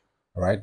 I've shown you how to download it and install it in your computer. If you didn't know how to go about it, watch the video again from the first session. All right. All right. How do you access Mr. Host and what can you do with Mr. Host or Premiere Composer? Go to your window and extension and you can see Premiere Composer right there. Click it and give it some few seconds and wait a minute, it has loaded up. Let me bring it out. I want it to stay on its own, sorry. Okay, anyway, let me put this on. It is here now. Look at it on my screen. So what I'm going to do is, okay, hold on. Very well. So this is Premiere Composer, and like I said in the class, it contains a lot of presets or plugins that you can use to make your project look exquisite or beautiful, especially this text box and text preset area and social media area and transition area. So in this particular project right now, I'm going to show you how to use the transition area of Mr. Horse, the transition area of Mr. Horse. All right, so you can know how to apply the transition in any project you are working on. Now, this particular video we made earlier on, let me take my mouse here. If you notice, there was no transition to it. Let me play. You see, it just comes again. The other one is going to come, just comes again, and it's nothing bad with that. It's okay. At least sometimes your simplicity is key when it comes to content creation or video production. Okay, but when you are going to apply some kind of stylish or swoosh or kind of whatever you want to apply in your video, be mindful of what you're working on. Now, how do you apply Composer's transition in your project? Okay, I zoom into my project. Let me zoom into my B-roll area right now. All right, so I'm going to come down to transition by clicking this arrow. You see now, you can see all the transition that comes with this particular Premiere Composer. All right. So most of them has background sound that comes with them. Most of them have background sound that comes with them. Now, if you're not careful, when you are busy working on your project and you're applying background sound for Premiere Composer, there's a tendency that the background sound itself can intercept, or sorry, can go into the audio that you'll be working on. As in, the background sound can enter your A1 or your A2, and that's not good for business. So, like I said during the class, what I will do in this case before I start applying my transition from Premiere Pro Composer, I'm going to lock my background sound, which I'm going to lock my A1. I'm also going to lock my A2, meaning nothing should enter inside the audio. Probably I might even lock the video, because there's also a tendency that the video, the background can, the video itself, this emotion and these presets, plugins can also enter your video. So what I'm going to do now is I'm going to zoom in. All right. Let me expand this a little bit to the top by clicking here and pulling it to the top. I'm pulling it to the top. So I'm going to come to my Premiere Composer and open transition. All right. So I'm going to, okay, I'm going to apply my background Premiere transition now. Take for example, I like this pan. You can see there are so many of them. Let me minimize this. So you can see they have different types of pan transitions here in Premiere Composer. So I'm going to take this one here, I'm going to drag it and bring it to the top. Watch very well how to use your Premiere Composer. Undo stakeholder is not. So I'm going I'm going to drag this and bring it to the lower third, the top of my, sorry, I'm going to drag it and drop it on top of my B roll, the top. All right. Watch how I'm going to apply it so you know how to use Mr. Horse transition. Don't just have it in your system and you don't know what to do with it. So I'm going to zoom in. Remember my playhead. My playhead is here so that I'll see what I'm zooming. I'm going to zoom in. Look at the Premiere Composer. Look at the transition here. Look at how I applied it. Look very well. Let me zoom in more. You see, there's like the Premiere Composer is divided into 4 sections. 1, 2, 3, 4. All right, this effect, this transition effect, 4. Now, the smaller part, at least let me see if this is the best way I can put this expression to you. This smaller part should have the longer part of the transition should be hanging at the beginning, the entrance of your video intro. Just look at how I applied my own. This smaller part of the transition should be hanging out from the starting point. Should I say the word starting point? Okay, because this helps you create a much more interesting intro. Sorry, since I'm distracted, sorry, the movie in my screen here. I'll turn it off right now. All right, so if you can see, this is how you apply it. So this smaller part of the transition should be hanging out, while the lengthier part or the longer part should be hanging in. Should be hanging in. While I've done that, I'm going to zoom in, take my plate again to the other part of my video. Then let me see, I'm going to take this particular one. I like this one. I'll do the same thing, drag it and drop it here. And let's wait. Good. Very good. So I'm going to zoom in again. You see the way I have applied it carefully. I've applied carefully, and you can see the background sounds that comes with the sound effect that comes with the Premiere Composer is not fusing itself into my main audio or my clip video or the audio of what I'm working. It's not fusing it because I've locked this section already. So I'm going to drag this in a little bit, and yeah, that's perfect. So I'm going to do this and come to my next video. Okay, my next lower B-roll. Remember earlier on the B-roll did not have any lower third on them. So I'm going to zoom in. Then let me choose another one. Let me use the zoom in. All right, zoom in. It also has a background sound with it, the sound effect. I'm going to drag it and apply again, just like this. I hope you understand how to apply your background, your transition now from Premiere Composer. Look at exactly how I applied it. I did not do it like this. Don't do it like this. Do it like this. Okay. A portion of the transition should be hanging out, and a other portion of the lengthier portion of it should be flowing through fully on top of your transition effect, on top of your video or whatever you're applying it on. All right, so that's nice. I'm going to do this. Then lastly, okay, not lastly, this particular section here, I'm going to take this zoom in and bring it to this particular one. Okay, let me take my mouse there so you also see how I applied it, very well. Okay, here, let me take my mouse so you see how I applied it. Okay, so this is how they are. Oh, let me just put it, this is how you should apply it so that the effect will be effecting effectively. I hope that is understandable. I'm going to zoom that off and let me do this. Okay, we still have one more video. So which other transition effect? Okay, I'm going to use this rotation one and I'll bring it to the ending of the ending part of my overlay video, my b-roll, sorry. Okay, I told you don't do this. Let me zoom in. Don't drop the whole overlay on top of your video. Ensure that one part is hanging out like this. All right, so let's see what we have done. I'm going to take my mouse here, Ctrl S to save my project, and I'm going to hit this. Sharing insight for youth and women to Good. strike tools for personal growth, thought-provoking discussions for youth that want to dream big, for women that want to break barriers, and for anyone ready to flex growth and develop his or herself. I'll urge you to subscribe, and if you're Good. If you are watching this in your house and you have got this, please clap for me now, or call me and clap for me. I've done something great. Okay, I've shown you something on how to do your content to make it look more explicit.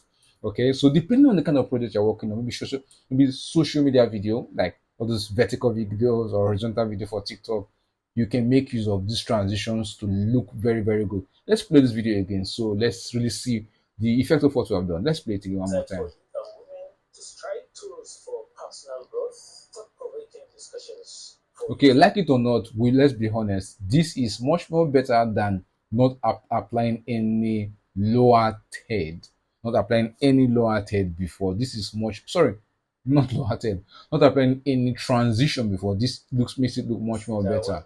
Okay, so for women that's that that for that, and it's going. and for anyone ready This is good. to So flex growth and develop his or herself. I'll urge you to subscribe. this is beautiful. This is absolutely beautiful. So that is how to use the transition in Mr. Horse. There are many of them here, depending on the kind of project you're working on. Just drag and drop it on the section of the video where you want to see it happen. But remember, don't apply it anyhow. I have shown you how to apply it. I zoomed in and I told you at the beginning of your video, this is how it should appear at the beginning of your video. Then if at the ending of the video, maybe the other side of the video, like this ending side or this ending side of the video, this is how you should also apply it. Look at it here. This is how you should apply it. Don't do it like this. Don't ever do it like this. Ensure this arrange like this, because that's how the effect will look much more better to transition from this particular clip to this other clip. I hope you're learning, and I hope you're going to apply what you have learned in real time. All right, so one more thing in Mr. Hall's section here is the social media area here. Look at it. Let me click the social media and bring it down, so you can see what we have right here on social media section. They have universal lower third, we have Facebook lower third, we have Instagram lower third. You must have seen this in some videos where people will just talk about, okay, you can follow me on Facebook, you can follow me on TikTok. So instead of you thinking about how to animate those call outs, because they are also called call outs, instead of you to think about, start thinking about how do you create those call outs. Here it is. Mr. Host or Premiere Composer just made it simple for you. So since I'm working on a YouTube channel video, all right, I'm going to just come back here and play my video. I'm also a certified and licensed. So let's just say we want his Facebook name to just pop up on our screen right now while he's talking. So you can see what we have here for Facebook. I'll click it and drag it and apply it at this particular section of my video. And let's give it some few minutes and let's zoom in and drag and play it, you can see it's over there. And when we do that, once you drag a text-based lower third or sorry effect from Premiere Composer, it shows you this edit section, this particular edit section. You can see it here. Edit at the Premiere Composer. I show you this edit section right here. So this edit section means you can now tweak this file to your own advantage for your use. All right. So instead of leaving it as facebook.com/profile, you now come down to text. Look at it here. Text. Click. And I'll type Rewan Hussein. So let's just imagine that is his name, whatever. Rewan Hussein. Let's just say that is his name. But if you also look at the clip, the the the lower third is not well positioned. It's at close to his face. That's where you now come to transform, then use this position to bring it down, okay, I like where it is there. Also, in case you're wondering how I'm doing this, just take your mouse close to this because somebody might be asking how I'm doing mine. It's not working. Take your mouse close. You see this arrow pointing left and right, and pull it down. And let's drag this to make sure it's at exactly at the center, and that's perfectly okay for me.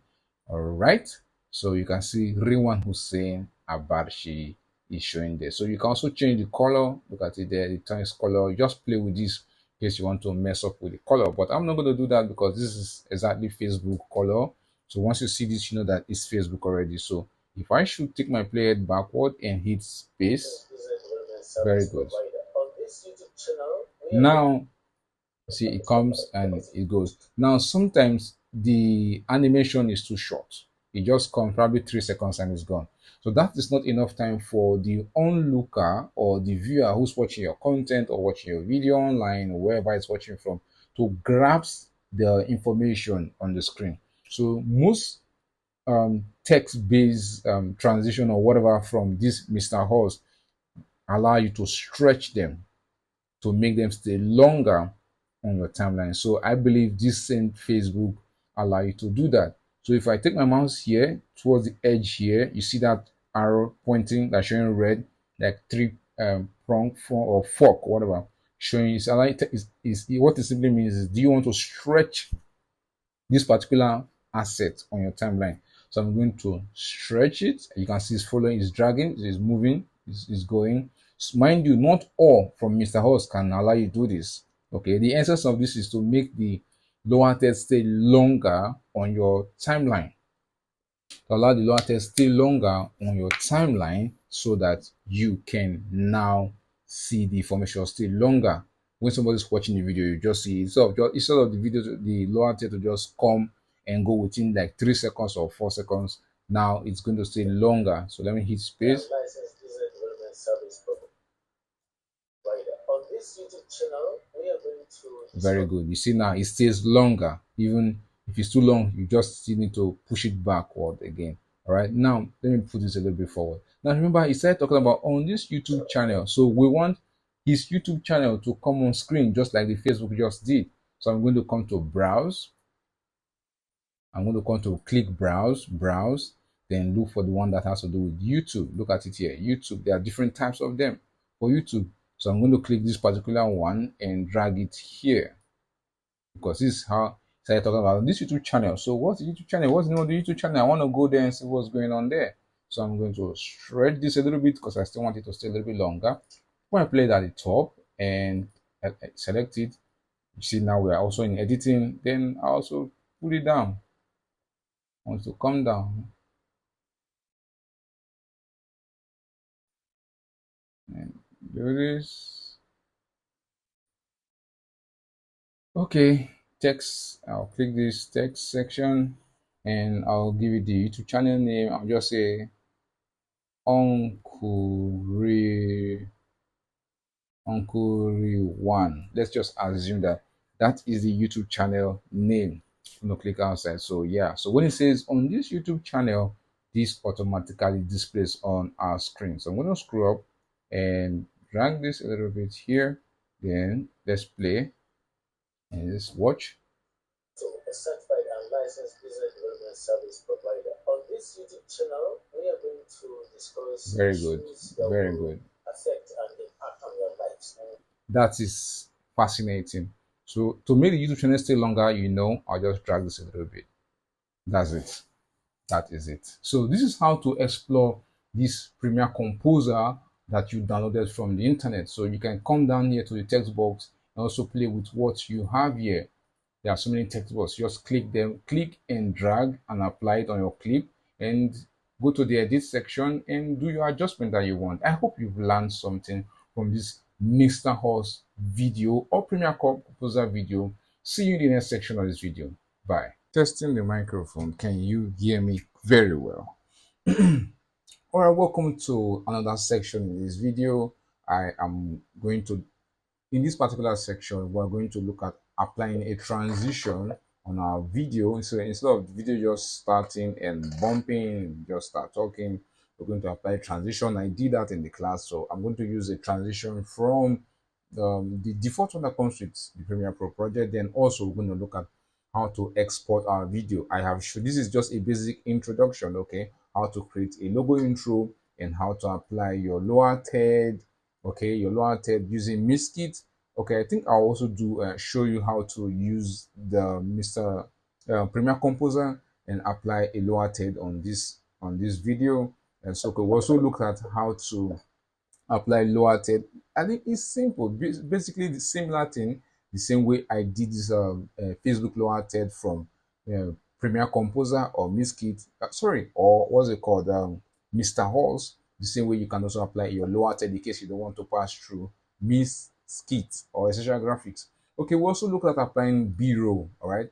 So, and you already know what is a B-roll right now and the importance of a B-roll on your video. If you don't apply B-roll on your video, you're just going to play straight and a flat video. There's nothing entertaining or intriguing about it.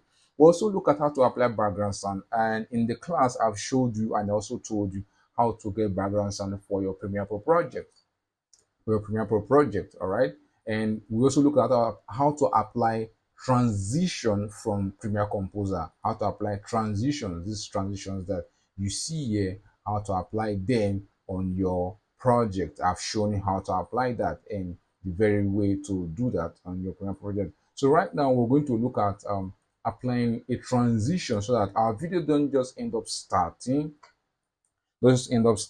and also how to export our video to Premiere Pro. After that, I'm going to create another video about some other things you need to understand about Adobe Premiere Pro version 2025. I hope you find this course very, very valuable on how to edit video using Adobe Premiere Pro version 2025 by yourself. Okay, so let's jump right in. How do we apply? Meanwhile, let me close this Mr. Host or Premiere Pro Composer. I'm going to close this right now. So let's apply a transition. I did that in the class, a transition on our video, this particular place here, so that the video don't just, the logo intro don't just play and boom, our video start talking. So to do that, I'm going to come back to Workspace and go back to Essential Graphics.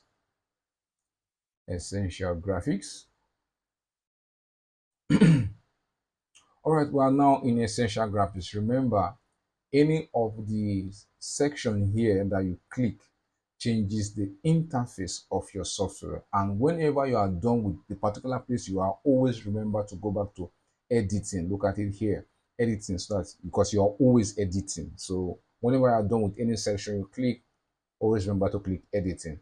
So we are currently in Essentials. If you are using version 2020, it's called Essential Graphics area. So I'm going to come down to Sports Transition. Look at it here. Put this down. Look at it here.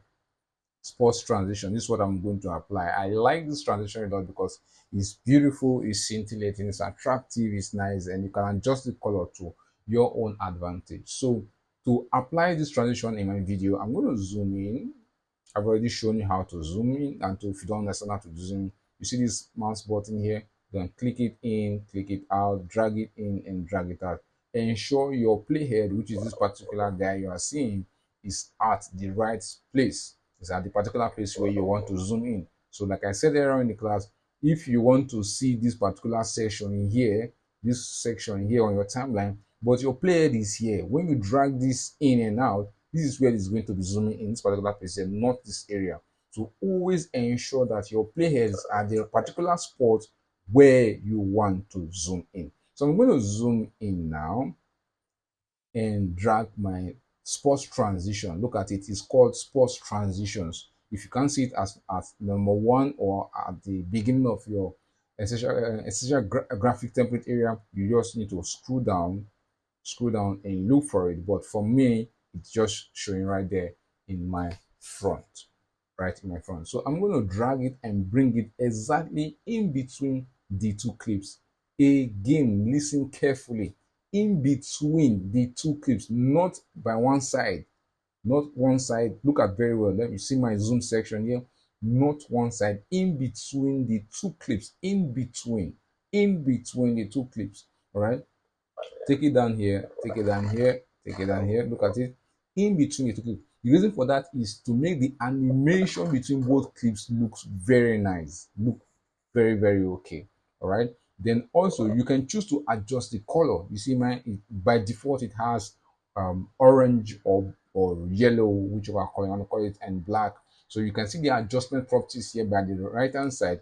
You can see that this property that you can change the color to whatever color that suits you or your brand or whatever you do, or you can choose to just leave it. So remember, it is in between the clips of the clip, my main video, and the transition. So if I take my mouse to the beginning here and do this, and one more thing, when I say that, sometimes the transition can be too big, as how would I put this now, can be too broad on your screen because the resolution or the size, let me put it this layman way, the size of the video you're working on might be too large, might be very large, and because of that the transition might appear too bold on your screen. So always be observant of your overlays, because right now anything on top of your video is an overlay. Did I say that? Anything on top of the video you're working on is called an overlay. So always be mindful of this transition overlay, how it appears on your video. But for me, I'm going to right click. Let me see if it fits very well, and click scale. Very good. You see now it have adjusted itself very well to fit with the frame of my video. The frame of my video. So if I take my mouse here and drag it now, you can see how it's going to transition from my video to open. You see, in the transition for my video to open. All right, I'm going to zoom out like this. So I'm going to do a machine pre-render so that my video can play smoothly, so we can see what we have done. Now, the reason why I'm pre-rendering, if you are in the class, I've said that before, you can see this red on my timeline. What that simply indicates is that this Premiere Pro project that I'm working on, and I said that also in the class, as you start applying effects on your project, is taking more space, it's consuming more space on your project and your system, in your RAM, consume more processor speed and RAM's features in your system. So, and because of that, if you hit space on your keyboard for the video to play, it will be choking, or in basic term, it will be cracking. It will be cracking. Just watch this. Okay, well, it's playing very well on my system, maybe because I'm using a gaming laptop. But for your system, it might be hook cracking or skipping. So what you just need to do is hit the press enter on your keyboard so that the machine can pre-render and clean off this red stuff you are seeing there on your timeline, and play back for you, and play back smoothly for you to enjoy what you've done already. All right, so I'm going to allow mine to just do a machine cleanup, and then we'll play back smoothly so we can see the beauty of what we have done so far. I'll be back in a few minutes. All right, our machine is done pre-rendering our clip. So let's see what we have been working on and how it looks like in our system. So let's just see that. Hit space.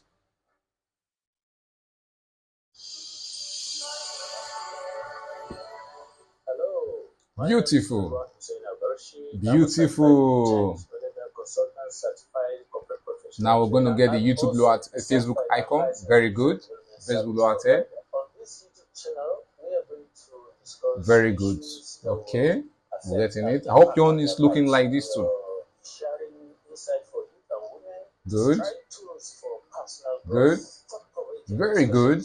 For youth that want to dream big, for women that want to break barriers, and for anyone Very ready to good. reflect, growth, and develop his or herself. I'll urge you to subscribe, and if you Very have good. any question, I'm going to pause there. I believe this looks very nice. Simple, very nice. So you can play with these methodologies of what you understand right now about editing to do different types of content.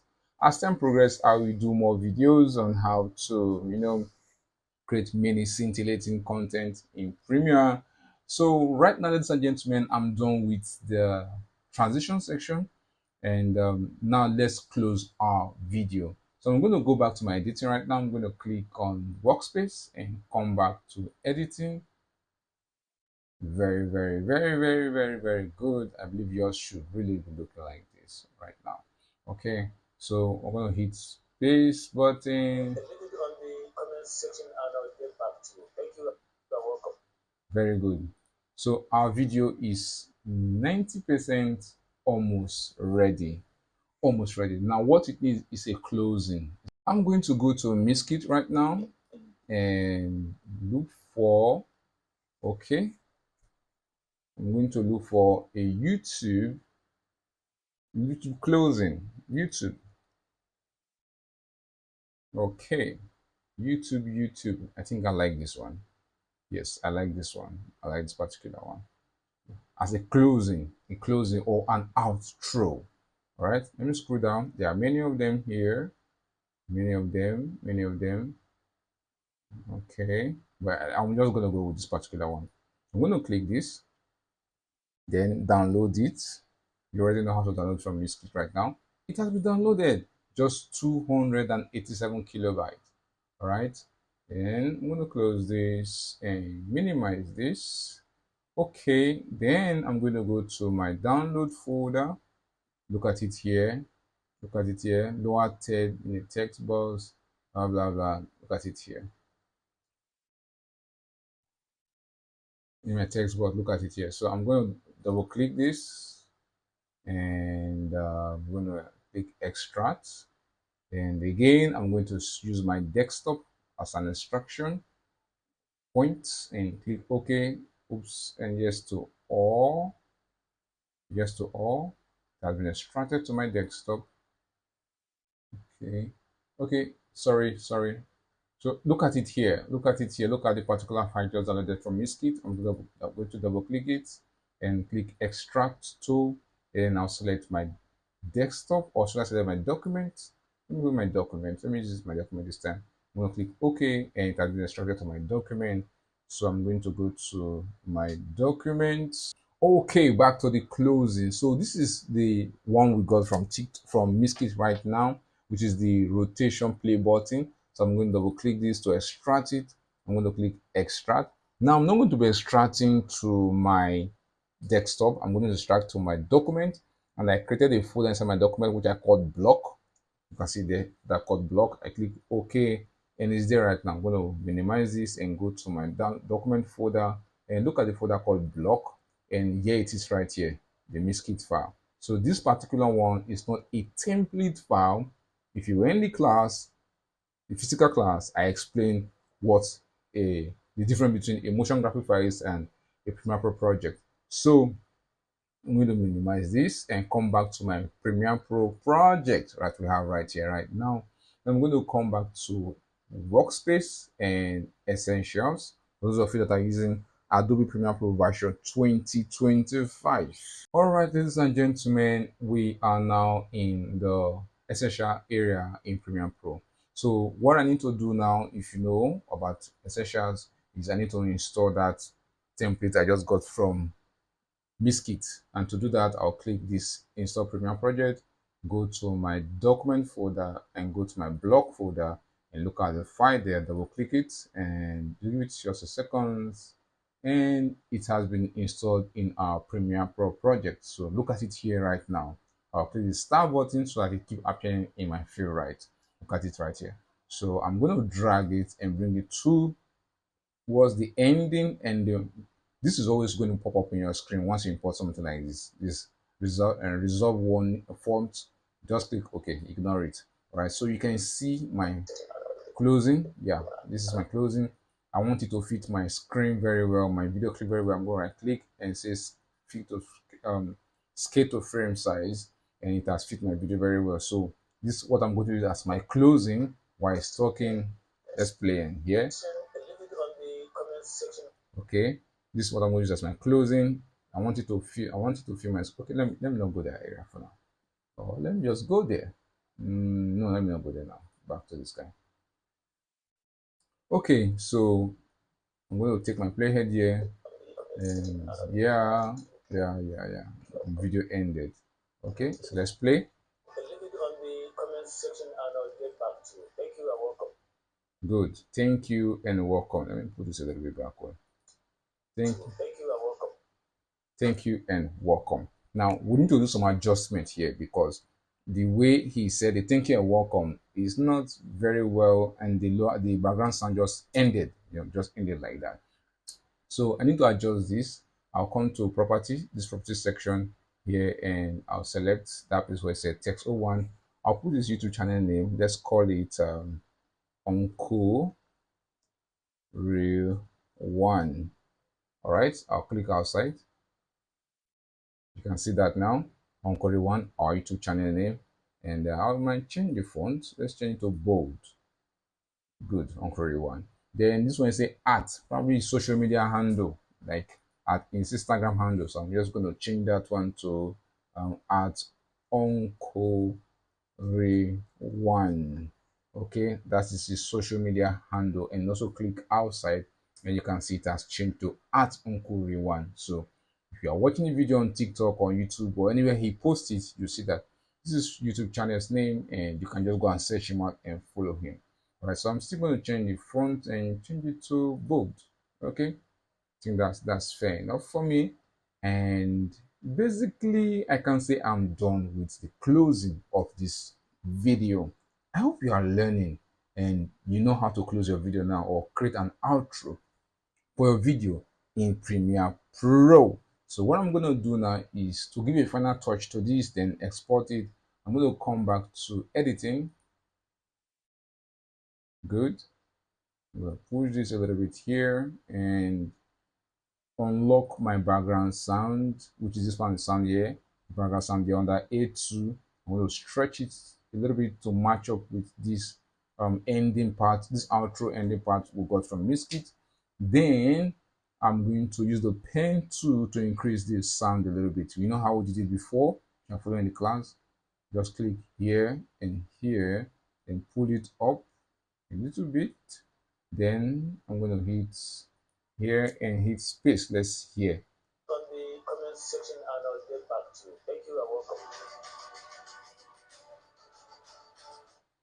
That's good. That's pretty good. So I'm going to drop my pen tool by clicking this. Okay, then I'll just put this a little bit out.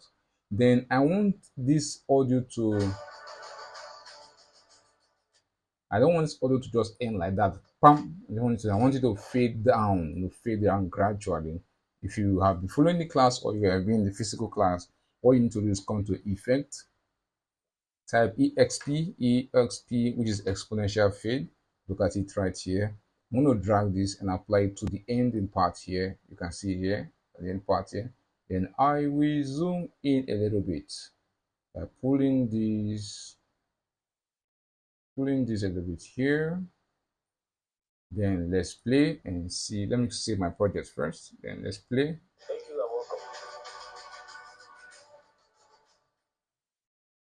and welcome. Better. I can say so far I have a neat job. So I don't know about you. But I hope you have been following the class to have created something great just like this too. Honestly, I don't know about you. So let's just play and see. Issues that will affect and impact on your lives. We'll be sharing insight for youth and women to strive. Ladies and gentlemen, this is basically it on how to create a basic video edit in after Adobe Premiere Pro version 2025. Okay, there are other complex ways to create projects, but as a beginner, You can start from here and start messing up with diverse ways and explore YouTube channels, because I believe with this right now, Premiere Pro is not something that you're going to say, I don't know how to use the software. I'm scared of the software. I don't even know how to import video. I don't even know how to add background sound. I don't even know anything. I have just shown you now. So the next thing you can do is go to YouTube. Anything you want to know further, you can go to YouTube and type it and get it. And if you still need my assistance as you progress in this online course, you can send me a message on WhatsApp and I will definitely help you out. All right. So how do we export this project now to make it an MP4, something we can upload on online?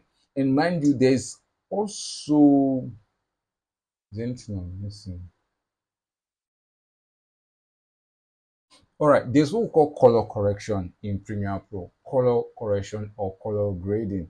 The two of them are different, but for now, let me just give you a pinch of how this particular one is color correction or color grading. This is our normal video. This is let me zoom in. All right, this is our video. You see, just bright, normal, looking okay, normal video. Now let me beef it up in full scale. Normal video, okay. Now I want to attempt to color grade it to give it some cinematic feel, some feel. It look cool on camera. All right. So how am I going to do that? Let me push all this up now because I'm almost done with them.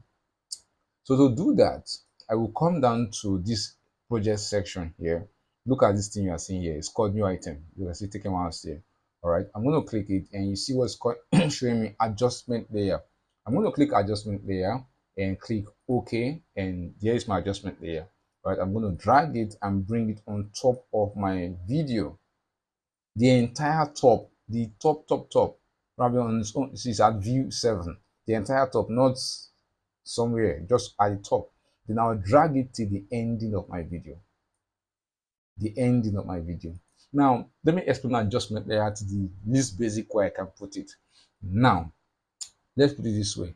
You want to paint, let's say you want to paint a house or you want to paint something and you want to see how that paint will look like on that thing by not really painting the surface of that thing, because if you apply that paint, it will just stain it and remain there permanently.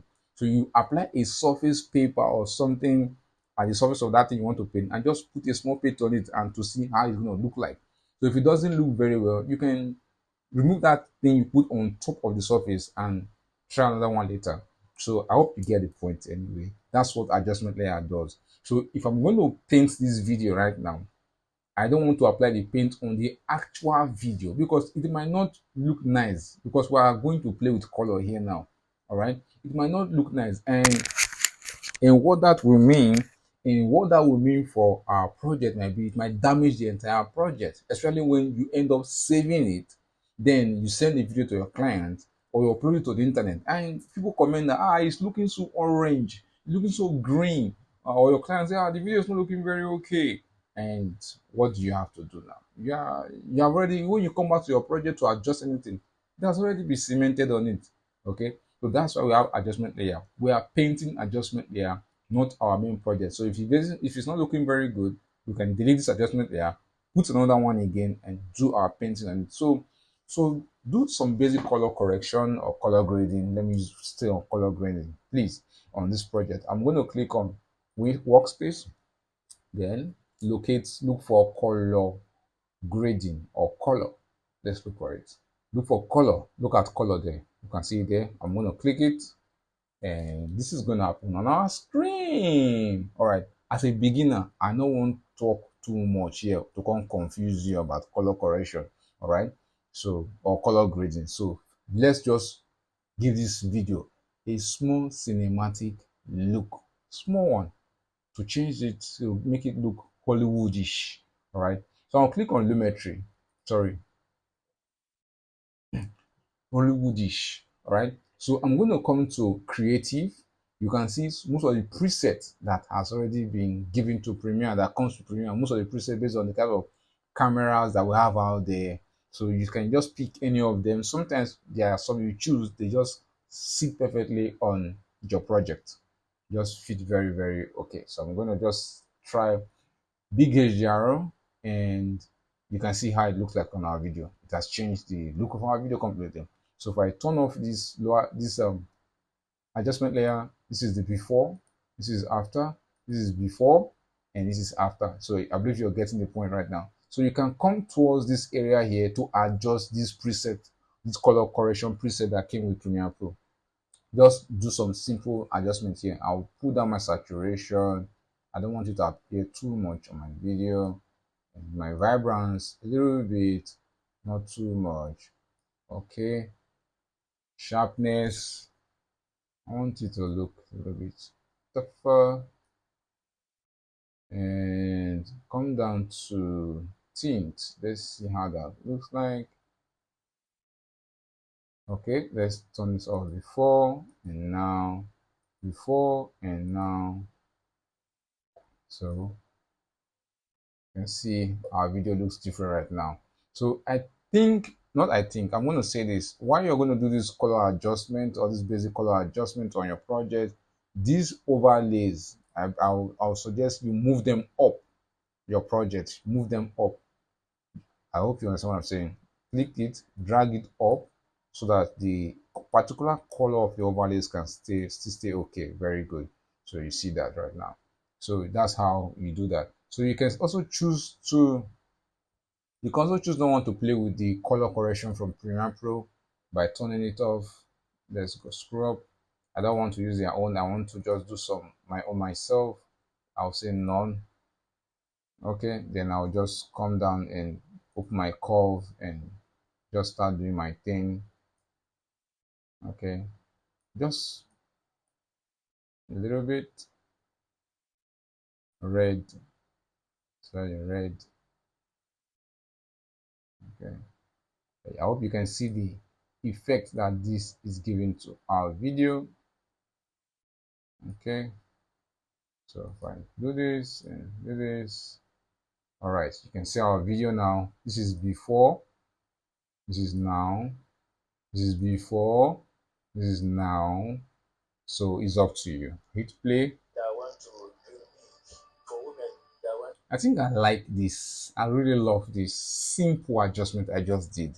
All right. So you can do the same thing, but be careful. Please, I'm saying this. Be careful. Don't mess with this area here. Just play with it a little bit. You see, anyone you click, just adjust the arrow, the line, just up and down. Take it up.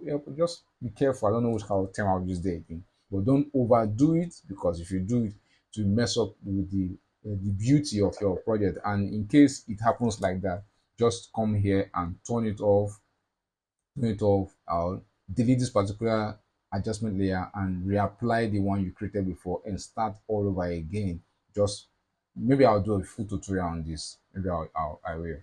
Okay, so I'm going to switch back to my editing section right now, because I can say my video looks okay for me. Yeah, basic okay for YouTube channel video. Okay, I'm going to Control S to save this project. Now I want to turn this into an MP4. What is the step? Ensure you have selected your Premiere project on your timeline. Go to File, then click on Export. And when you do that, this is what you're going to see on your screen. All right. So I'm going to click on this particular place saying location. I'm going to click on location. Okay. Then give it a name. Give it any name. Choose a folder where you want to save the video. All right. Then click save. These particular ones, we're going to ignore them. Format, I'm going to leave it at H.264, which emphatically means MP4 in layman language, but in the media world, in Premiere, the codec is called H.264. All right. Then for this particular section here, I'm going to leave it at high bit rate, because I want it to export at the highest quality. Okay, although this is not the highest of the highest quality, but this is just not much of a serious video, or it's going strictly on YouTube. So I'm just going to leave it at this default high bitrate that it is. Right here. Right here, you can see the size of the video, which is 111 megabyte. And the next thing I'll just do is hit export. And once I hit export, but this is what you should see happening immediately. All right, our video is now being converted into an MP4 and it's not saved into my computer, the folder where I want it to be. So ladies and gentlemen, this is just an introduction into how the Adobe Premiere Pro version 2025 work. Okay, so in case you have been in the class and you didn't quite understand how most of the things were happening because of some certain distraction, I believe this course, I'm going to cancel this, please. I believe this short course should have opened your eye now on how this work. All right.